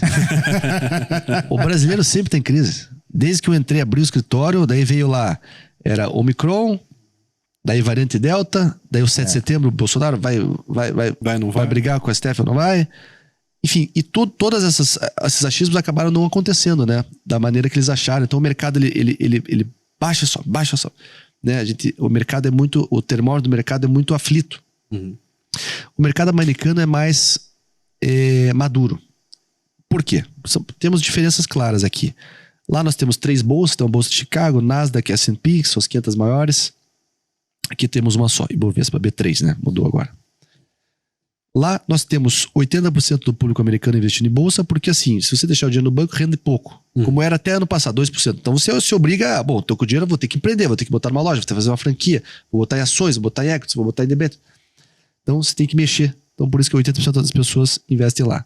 Lá eles têm, milhares de ações em bolsa. No Brasil, poucas ações ainda na bolsa, poucas pessoas investindo, né? Acho que está chegando a 2% do Brasil. Até no passado tinha mais CPF de pessoas na cadeia do que na B3. E hoje você falou de entendimento de longo ou curto prazo. O americano, o investimento é longo prazo. Eu lembro que eu fazia carteiras, por exemplo, carteira para 3 anos, e o cliente nunca mais me ligava. Ele ia me ligar no 3º ano. Ele entendia. Tem cliente que... Todo cliente brasileiro fala assim, não, eu aguento o risco, vamos lá. Não precisa de liquidez. Passa 2 dias, retira pra mim lá. Já vou ter que pagar imposto e tal. Não é à toa que cai pirâmide financeira a rodo aí, né? Então... O pessoal quer o imediatismo. É o imediatismo que faz hoje ter mais pessoas no Sporting Bet, do que nada contra, e em criptoativos do que na própria B3. Então, assim, na parte técnica. Como eu te disse, não tem nada de exciting. Quando você compra uma ação, funciona assim. Vou dar um exemplo lá da VEG. Que é uma baita empresa. De Jaraguá até conheço os proprietários. A VEG é o seguinte. Você fala assim, tem empresa lá, abre capital. Ou seja, eu posso comprar um pedacinho dela. Mas antes, quem que é ela? Aí você pega lá o balanço da empresa. Poxa, ela é uma empresa de energia, que é o futuro, faz turbina de energia de usina hidrelétrica, está investindo forte na parte do research para energias renováveis, para motores de avião sem gasolina, nananana. Poxa, o balanço tá bom, estão com a dívida administrada, estão com em dia. Poxa, esse é o valuation da empresa. Empresa boa, vou botar dinheiro. Vou manter com ela. Essa parte de avaliação e entendimento de ser sócio. Por quê? Se você tem a parte técnica, eu acho que a VEG é uma boa empresa, eu estudei ela e eu virei sócio dela. Aí, digamos, amanhã, cai o primeiro avião elétrico, as ações... Despencam. Se você for na parte técnica, mas continua a mesma empresa, continua com o research, continua grande, continua instalada onde está, não mandou ninguém embora, não tô vendo nenhum furo aqui financeiro, não vai quebrar. Mantenho, compro mais. Muitas pessoas dizem, né, compra recorrente, né, para fazer preço médio. Lógico, é fácil dizer se você tem, eu tenho a capacidade poupadora, né? Tem folga. Então, assim, também não é para você pegar teu 1 milhão, botar 1 milhão, mas não é isso. Fala assim, olha, desse 1 milhão eu vou usar 100 mil para arriscar. Se perder, tudo bem. Então faz isso. É a capacidade poupadora e risco, a aversão a risco ou não do tamanho do ativo. Outra coisa que as pessoas veem muito me perguntam, pô, XP, é só investimento? Não. Você pode não escolher, a gente chama de stock picking. Você ficar escolhendo ações. Hoje eu vou pegar VEG, Coca-Cola, Petrobras, e vai. Até porque é o seguinte, como é que funciona o mercado? No mercado americano, as big techs, Alphabet, Google, Amazon, Facebook, e a outra não me lembro agora, são quase 50% do tamanho do mercado. Então, se uma delas cai, acaba puxando para baixo.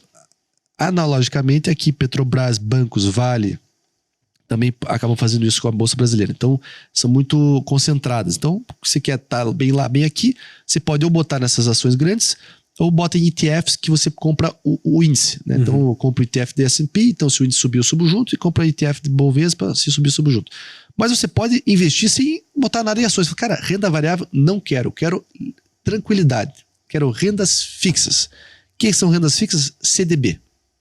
CDB é uma renda fixa. Então ela fixa, olha, você vai ganhar CDB de 13%, então é 1 ponto alguma coisa no ano. Isso é uma garantia. Ou, IPCA. IPCA mais. Então, o que a inflação tiver, mais. Então, IPCA mais 2, IPCA mais 3. Então, se ele sobe ou desce, eu tô ganhando junto. Então, aí você monta uma carteira, pulveriza a única maneira de você mitigar o risco é pulverizando o risco. Pulveriza de várias formas. Pulveriza botando uma empresa de banco, uma empresa de energia, uma empresa de commodities, uma empresa de varejo, uma empresa de sei lá. Ou boto renda fixa, renda variável, boto aqui uma inflação, IPCA, mercado americano e criptoativo, dando exemplo. Então é dessa maneira que você faz esses cestos, né, para ter essa rentabilidade a longo prazo e ter essa proteção patrimonial, né? Lembrando que a Nipur não faz somente isso, nós temos também seguro garantia para a empresa que vai fazer uma obra, então às vezes precisa ter lá, checação seguro garantia mais em conta. O Banco XP fica de avalista, né? Então garantia total. O Banco XP hoje em tamanho maior que o Santander no Brasil.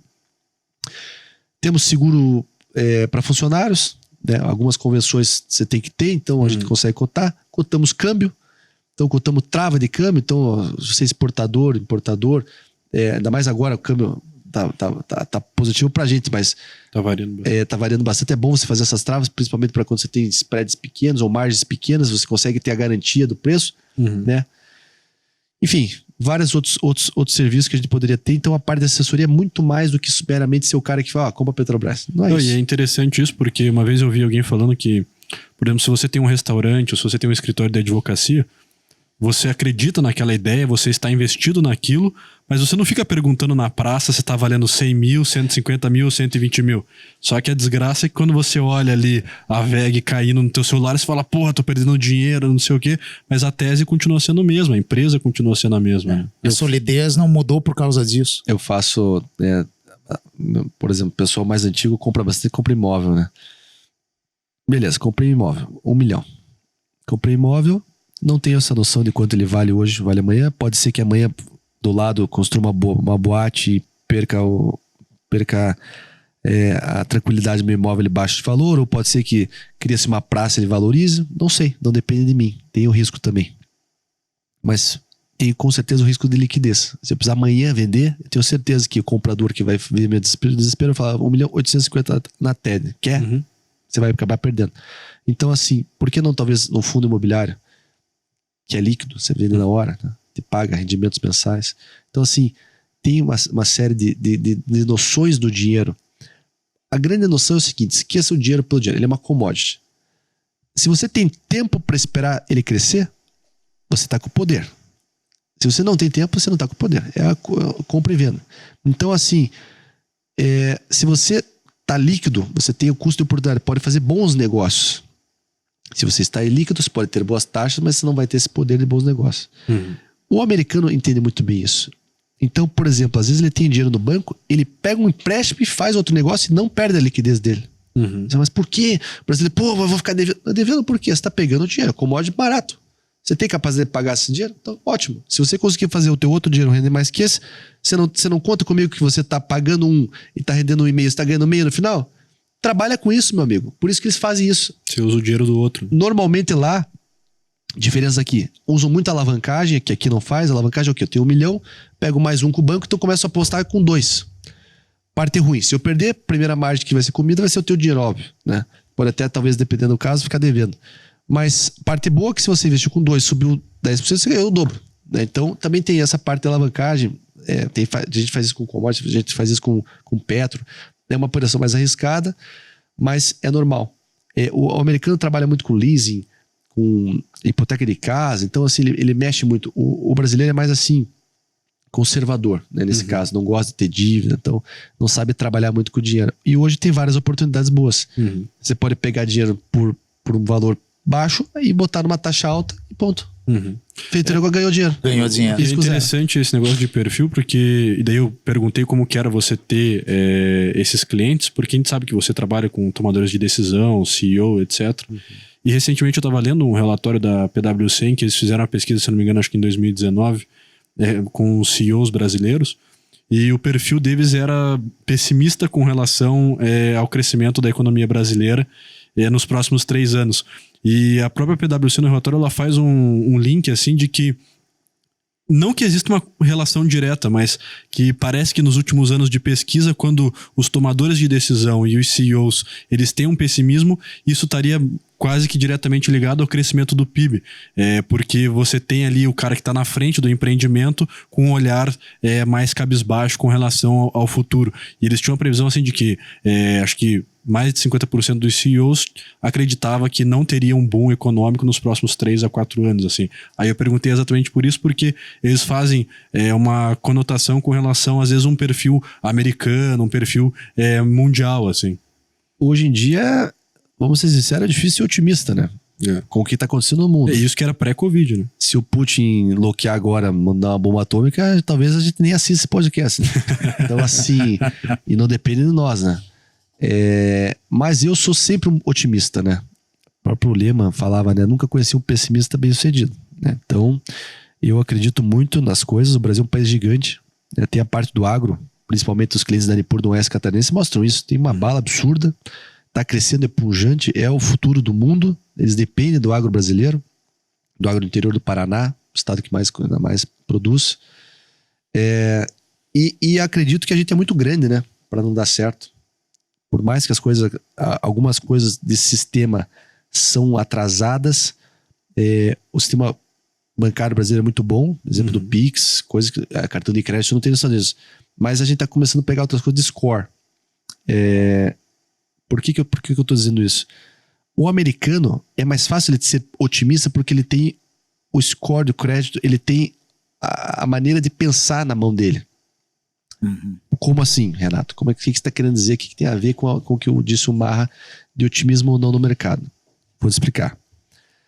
O americano, ele sabe quanto ele gasta, ele sabe o crédito, ele tem uma organização. Ele sabe, olha, nós viemos daqui, vamos para cá. Temos as projeções que funcionam, sempre funcionaram, as pessoas investem, nada sai, nada é surpresa. O mercado odeia surpresas. E no Brasil, na outra mão, as pessoas não têm os scores. Então, assim, você tem R$1 bilhão, até antes desse compliance, você podia abrir conta onde você quisesse, da onde que veio, não interessa. Hoje já não é mais assim. Então, veio dos Estados Unidos, no mercado de compliance, muito importante nos bancos. Essa educação financeira e, principalmente, a parte da surpresa. Cada dia é uma surpresa. Até as decisões passadas, aí voltando ao Renato, advogado aqui, pode mudar. Até o passado então, assim, no Brasil. Até o passado. Aí você pensa, tá bom, eu sou empresário. Vamos lá, fazer o exemplo 1. Sou empresário brasileiro. Tenho 10 milhões no caixa. Tô para fazer outro barracão ou não. Você faz hoje? Você não faz. Mas tá ali. É difícil. Aí que é a minha parte positiva. Se eu for negativo, eu falo, pô, o cara não tá gastando dinheiro, tá guardando para ele. Tá no mercado, não tá aqui. Mas vamos ser positivo, a hora que acertar, ele não vai botar o 10 e vai fazer, então a economia não vai já crescer rápido.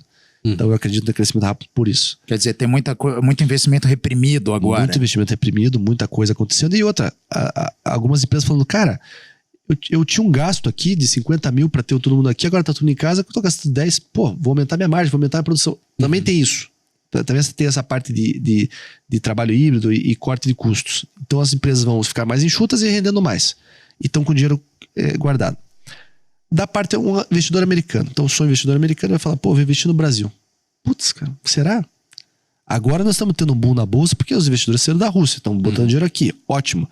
Por isso que as taxas aqui renda fixa estão altas, então vale a pena você tá tendo esse investimento aqui. Selic a 11,75. Tá bem alta. Mas assim, não creio que vá se manter tanto tempo assim.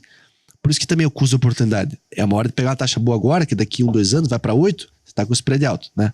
Mas enfim, o investidor americano, ele olha e fala assim, uma vez numa conversa que eu estava tendo lá, falei para um investidor chinês, ele botou $1 milhão na Dinamarca. Eu falei, por que você não botou no Brasil, Dinamarca? Eu nem escuto falar o que tem lá, fazem, né, pô. Ele falou, Renato, se eu for daqui a 100 anos na Dinamarca, $1 milhão está lá. Se eu for terça-feira no Brasil, no banco que eu deixei, não sei se vai estar lá. Uma bobagem dele, porque é muito seguro o sistema financeiro brasileiro. Tem o FGC, por exemplo, dando um exemplo de segurança. Se você fizer um rendimento em determinado fundo, ele quebrar, determinado papel, ele quebrar, o Banco Central tem 250 mil por CPF, banca. Já aconteceu com algum, não como clientes meus, ainda bem, mas com alguns colegas e acontece isso mesmo. Mercado americano na época da crise de 2008 não tinha essa segurança, tanto que os caras alavancavam, não tinha laço para pagar se todo mundo fosse tirar. O Banco Central é muito firme brasileiro para isso. E até na questão meio política, não queria me politizar, mas eles ficando o Banco do Brasil Banco Central independente é muito bom para isso. Tem essa importância que lá tem o Fed nos Estados Unidos, eles que comandam, né? Então isso é muito importante. Então assim, o investidor estrangeiro vê o Brasil com certo otimismo pelas taxas serem altas, é a oportunidade deles ganharem dinheiro, sendo que no mundo inteiro não se ganha. A bolsa europeia é ruim, a bolsa japonesa vai para trás, né? Tá dando negativo, investimentos negativos, juros negativos. Bolsa americana está em queda, então é a saída deles. O brasileiro talvez não acredite tanto quanto o próprio investidor fora. Engraçado isso. E eu tendo a oportunidade de ter morado fora, te digo, tem coisas que Curitiba é melhor que Miami. Tem coisas que o brasileiro é melhor que o americano. Então tem personalidade, né? Então é uma questão até no mercado para isso. Nós estamos copiando as coisas boas e temos outras coisas muito melhores. Então hoje com o Open Finance, o que é o Open Finance? Você poder ter todas as plataformas abertas. Como é que eu consigo competir com o banco? O Itaú só vende Itaú. E o XP vendo todos. Então assim, se o melhor fundo for o fundo Itaú, eu posso alocar o meu cliente no fundo Itaú. Se o melhor fundo for o fundo da XP, eu posso pôr no fundo da XP. Se o melhor fundo for o JP Morgan, eu pôr no JP Morgan. Então assim, essa é a grande diferença. Então eu consigo vender realmente o que tem de melhor lá. Por isso que os fundos ainda vêm falar conosco e tal.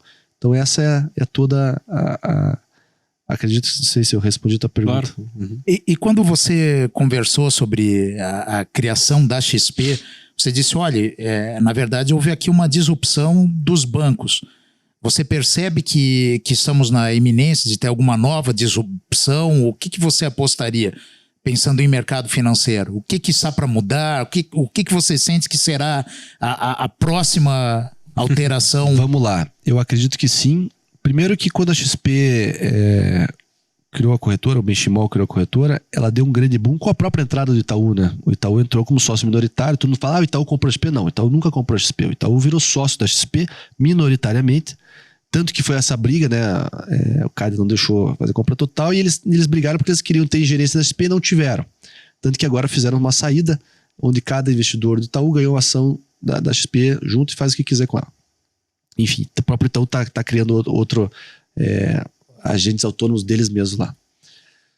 Enfim, mais outra, como investimento ganharam muito dinheiro, né? Entraram com uma parcela, dobraram o capital, saíram super bem e a XP tomou o tamanho que tem hoje. Hoje, só para você entender como é que a disrupção parece gigante e realmente mas ainda tem muito o que ser feito. Hoje no mercado temos 11 trilhões de reais. Então no dinheiro, o mercado tem 11 trilhões de reais. Hoje a XP tá chegando beirando no 1 trilhão. Então 1 trilhão dessa fatiazinha é XP. Outro 500 bilhões lá, BTG, pequenininho aqui do lado, concorrente dele, metade dele. Todo o resto tá aí, Santander, Bradesco, Itaú, Caixa, Banco do Brasil. Uhum. Tem um fundo do Banco do Brasil, não me lembro o nome agora, me falhou a memória, que dá menos que a inflação e tem 70 milhões de pessoas lá dentro. Como é que é possível Então, isso, assim, né? Como é que o banco vamos lembrar, vende um produto desse? vamos lembrar que a XP também é educacional. A vertente dela é educar as pessoas para que elas investam melhor, né? E eu sempre trago isso, e até perante a Nipur, a gente tem o curso Bolsa, que a gente ensina as pessoas a andar na Bolsa. Trazemos palestras, trazemos os fundos para falar diretamente com o cliente. O que é criptoativo? A gente trouxe, por exemplo, no início do ano, a Hashdex, que é o maior fundo da América Latina que só trata de criptoativos, para falar diretamente com os clientes, para explicar o que é NFT, o que é isso que eu leio. Às vezes a própria mídia transfere errado. A gente sofre isso no direito também, né? Sim. Não são juízes, não sabem termo técnico, eles falam uma série de bobagem. Enfim. Devaguei um pouquinho aqui, mas da parte da disrupção é o seguinte: a XP disruptou os bancos e ainda tem muito a ser feito. Então, previdências melhores do que estão nos bancos hoje, seguros melhores então, do que temos hoje nos bancos, produtos melhores, mais modernos, inteligência financeira para que a pessoa consiga ter mais expertise que eu digo assim, e confiar mais talvez uma operação que o cara venha te oferecer ou não. O brasileiro é muito conservador ainda, né? Mas mesmo dentro do conservadorismo, que eu dei o exemplo lá do cara tá com 50 milhões no Bradesco, põe 50 milhões da XP, vai estar rendendo mais. Mesma garantia, mesma segurança. Então, tô te vendendo um copo que você tá ganhando 1 por 1,50. Por que você não quer a mesma coisa? E o cara ainda, não, mas o cara é meu gerente há 30 anos. Né? Então tem muito essa dificuldade. Então é muito complicada a disrupção. A disrupção que eu tenho visto acontecer é dos players querendo tomar espaço. Então eu vejo muito o BTG querendo comprar alguns escritórios da XP, ou a própria XP comprando parte dos escritórios dela para que não aconteça isso. Então talvez a próxima disrupção seja as corretoras ficarem mais, não vou dizer desplugarem, mas mais fácil dizer como é nos Estados Unidos. Existem as corretoras por elas mesmas. Então tem lá Robinhood, Clear. Lógico, hoje o que acontece? Nós temos os bancos digitais. Então vamos lá, Inter, Nubank, etc. Temos lá a Clear, que é da própria Rico, que é da própria Grupo XP, onde você mesmo pode fazer o trade. Faço uma analogia aqui a uma academia. Então lá, André, Ricardo, se você sabe fazer o exercício, você tem a disciplina para ir, vá sozinho. Agora eu, como teu assessor, como teu personal trainer, eu vou lá, vou te ensinar, você não vai se machucar, eu tenho certeza que o resultado vai ser melhor comigo do que você indo sozinho. Você vai pagar um custo por isso, logicamente, né? Então essa é a parte então, para essa disrupção maior acontecer do cara, eu sozinho, pode ver a XP, hoje taxa de cartão, quase todos os cartões não tem mais. Daqui a pouco taxa de corretagem também não vão ter mais. Então vai se cortando, mas algumas coisas tem custo o valor da coisa mesmo. Hoje, para você usar a mesa da Nipur, tem um custo. Mas, poxa, só de research, são as pessoas que a gente contrata para dar os relatórios, você, se fosse fazer sozinho, já paga 4, 5 mil por mês. Exato. Então tem esse custo agregado. É igual você falar, quer advogar em causa própria? Perfeito. Quer advogar no Marinone? É isso aqui. E eu te digo uma coisa, digo para você que tá ouvindo. Você ser pão duro com médico, advogado e assessor de investimento vai te custar muito caro. Te digo para você não fazer isso, né? São áreas em que, sem dúvida, o barato sai caro. Muito caro.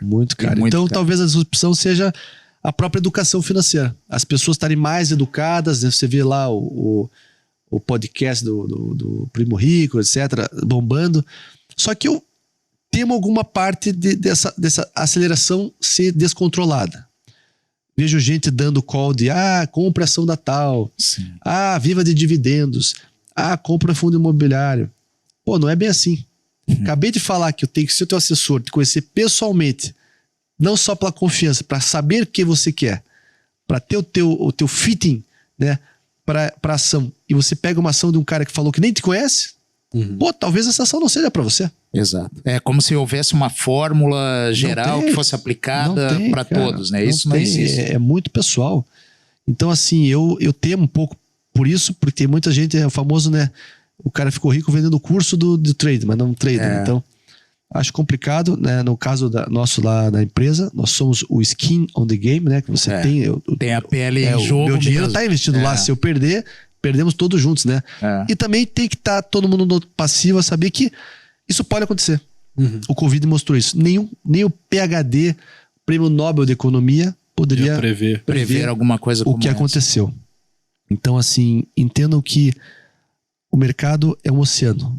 Tem ondas grandes que vêm, que vão, tem tempestades. Agora, em qual barco você vai querer estar?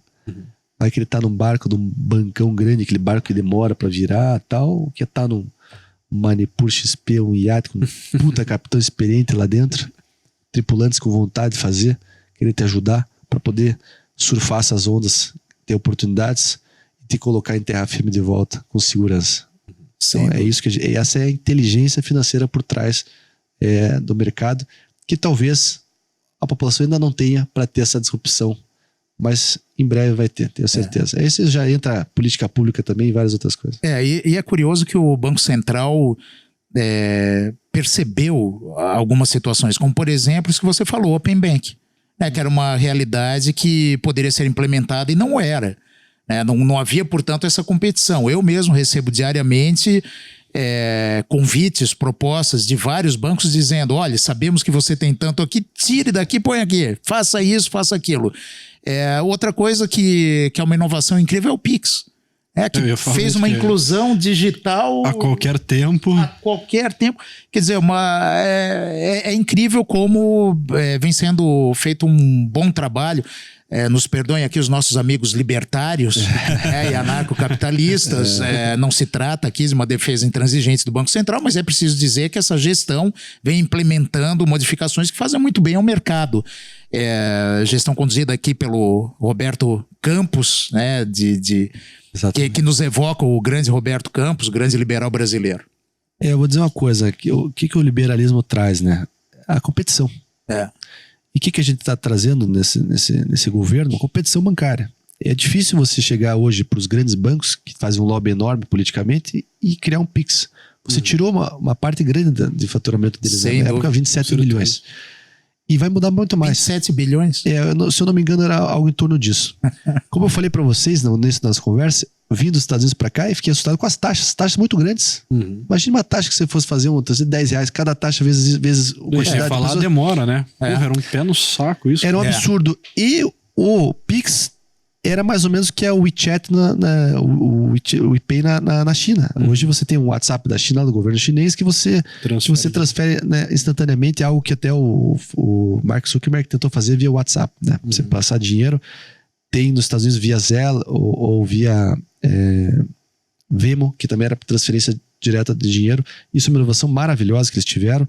E entendam o seguinte, quanto mais opções, também no início falei, quantos bancos que eu tinha nos Estados Unidos para escolher? Inúmeros. Aqui concentrados demais. Né? Talvez por excesso regulatório, são poucos os players, não há verdadeira competição, logo o resultado acaba não sendo positivo. E quem perde? Perde o cliente, né? Agora eu acho que o gigante acordou, né? O cara tá vendo que tá gastando. Pô, por que eu não quero, só para ter o Black Card aqui, pagar R$150 por ano de troço?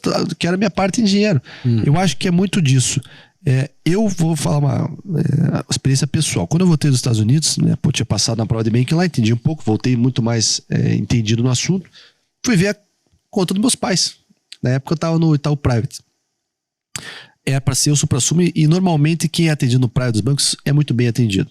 Porém, a demanda é muito maior, são muitos clientes, né? Então o que acontecia, eu perguntei pro meu pai o que ele queria na conta dele. Ele falou, eu quero liquidez diária, quero investimento tal. E fui lá, acabei tendo uma surpresa desagradável, vendo que estava em alguns fundos muito correlacionados, com taxas de administração altas. Nada contra a taxa de administração alta, a não ser que se me devolva o resultado.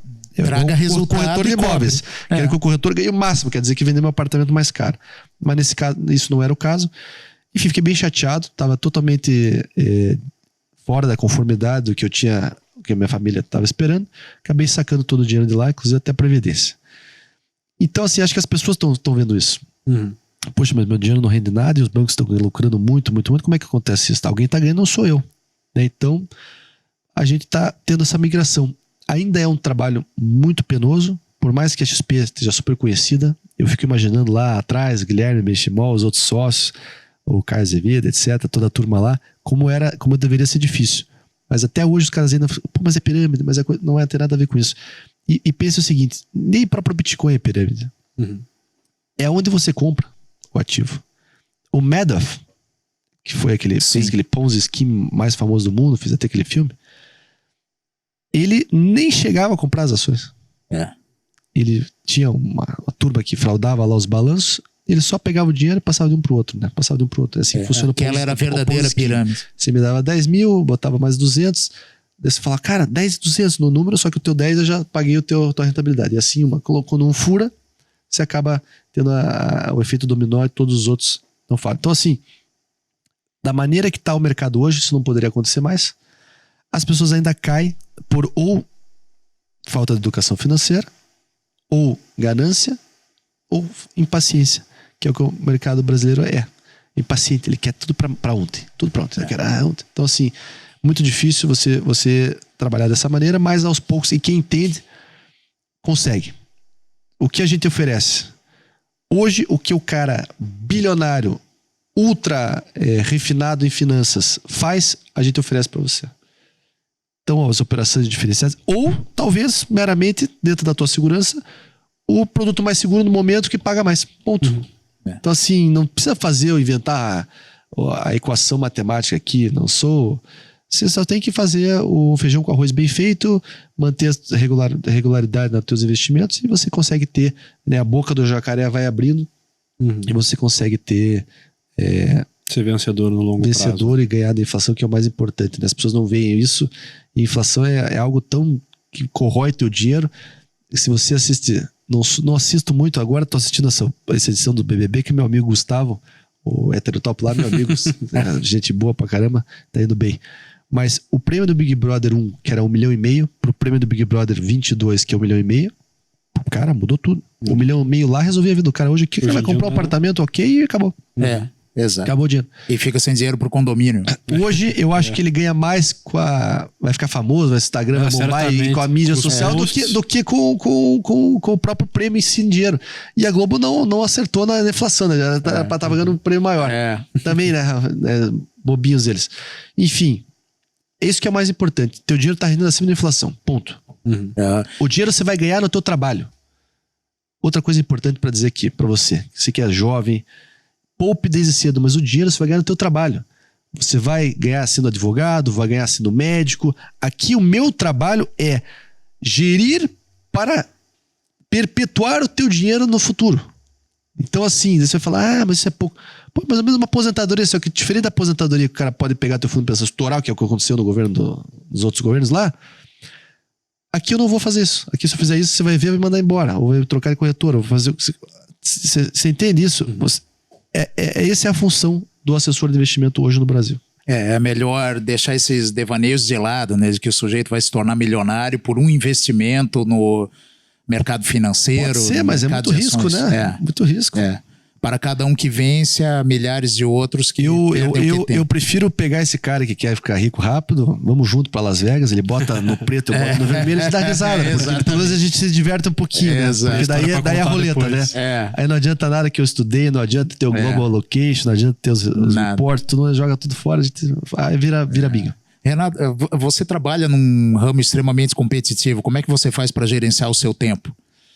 Bom, para gerenciar meu tempo, eu tenho lá minhas plataformas digitais, né, minhas agendas ali, mas eu acho que o mais importante é a parte organizacional da empresa, né? Então hoje a Nipur tem 120 funcionários, quando a demanda chega, eu já tenho para quem enviar. Então, demanda de pessoa jurídica, passa para o head de pessoa jurídica. Então, demanda de crédito, passa para o pessoal do crédito para analisar. Demanda de câmbio, passa para a mesa de câmbio. Demanda de câmbio agrícola, passa para parte de câmbio de agro, commodities.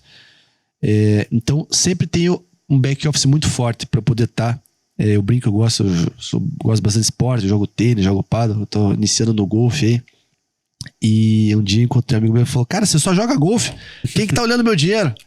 Eu falei: não se preocupe que tem 110 pessoas mais capacitadas, inclusive, do que eu, que estão olhando muito bem o teu dinheiro, mas se quiser, eu abro o aplicativo agora para você aqui, e tão rápido eu sair daqui, já te ligo e a gente faz, não, beleza, brincadeira e tal. Mas enfim, a forma de competição hoje, primeiro, não é corretora versus corretora.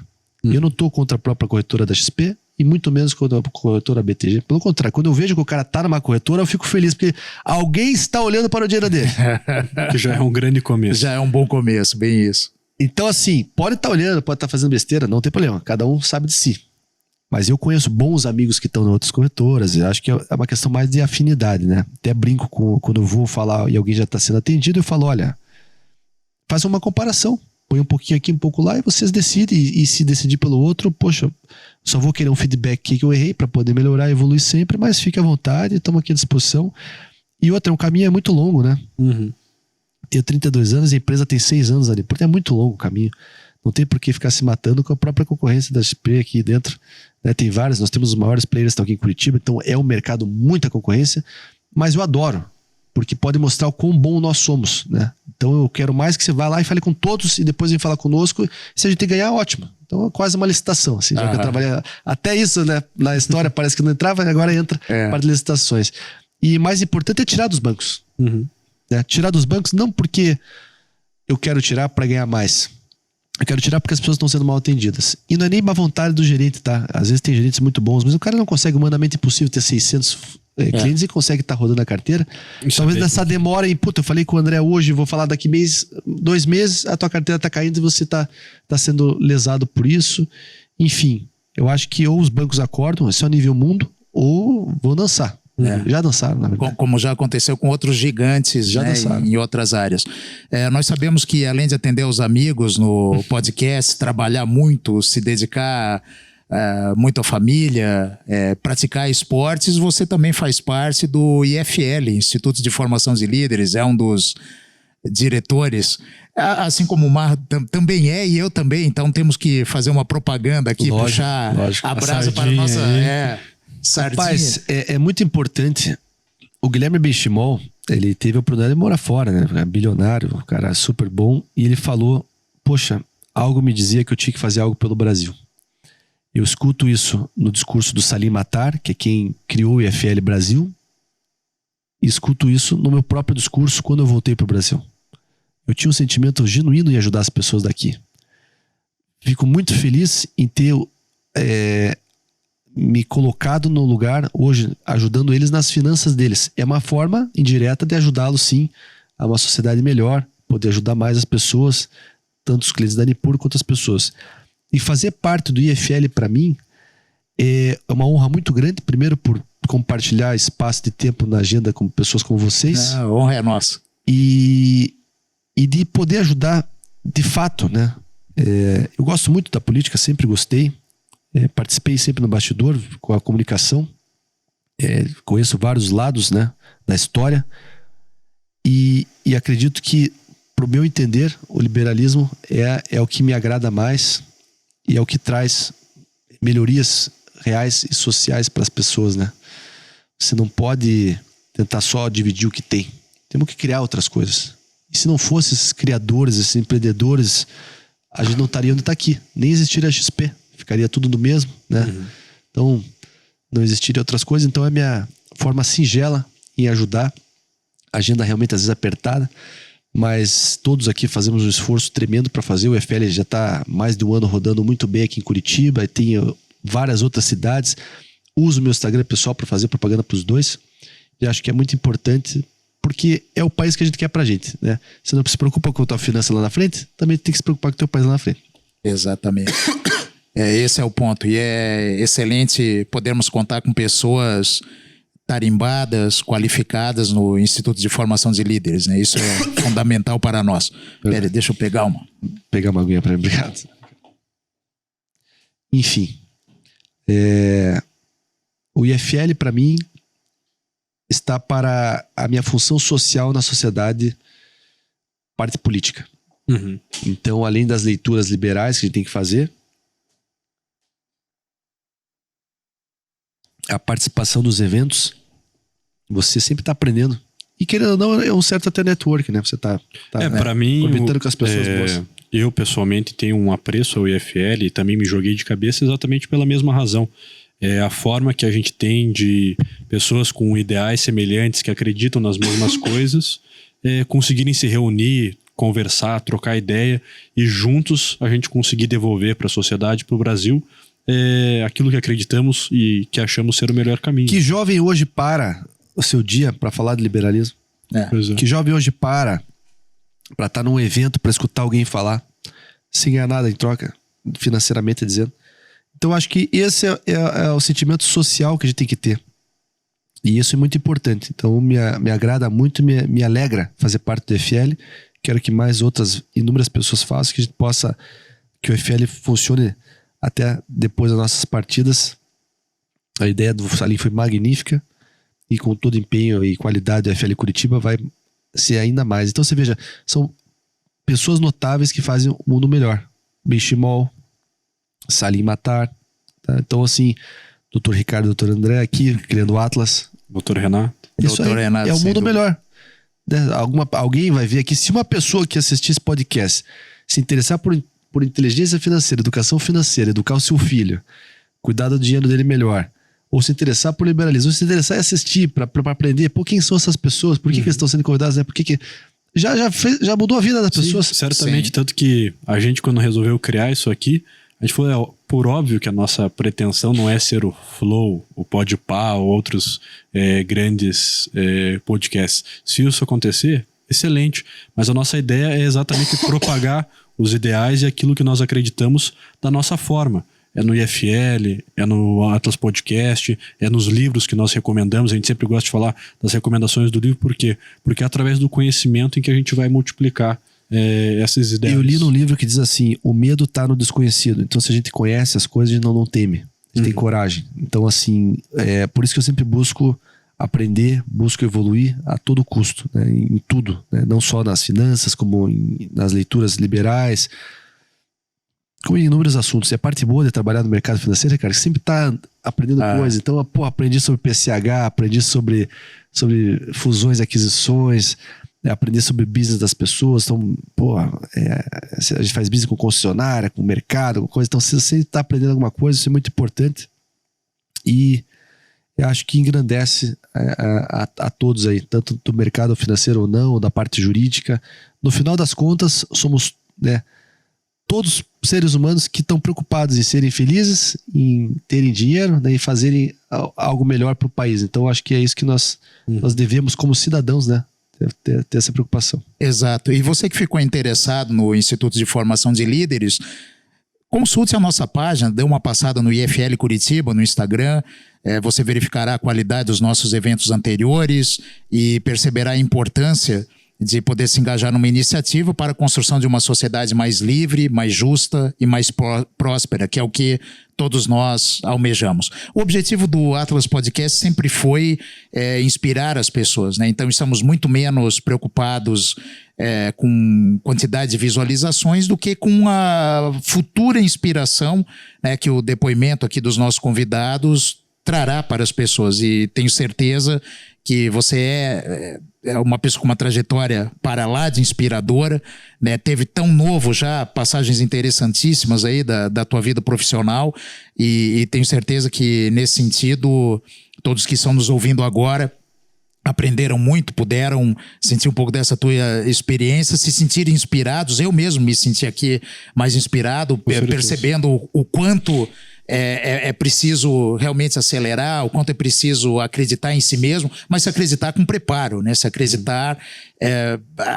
em si mesmo, tendo qualidade para vender. Como você falou, se eu quero ganhar como Neymar, que eu jogue então como ele. Então uma alegria enorme ter contado contigo aqui, Renato. E eu perguntaria, essa seria a minha pergunta final, ao menos, quais são os próximos passos, o que vem pela frente, onde que você vai dedicar sua energia no próximo semestre, no próximo ano?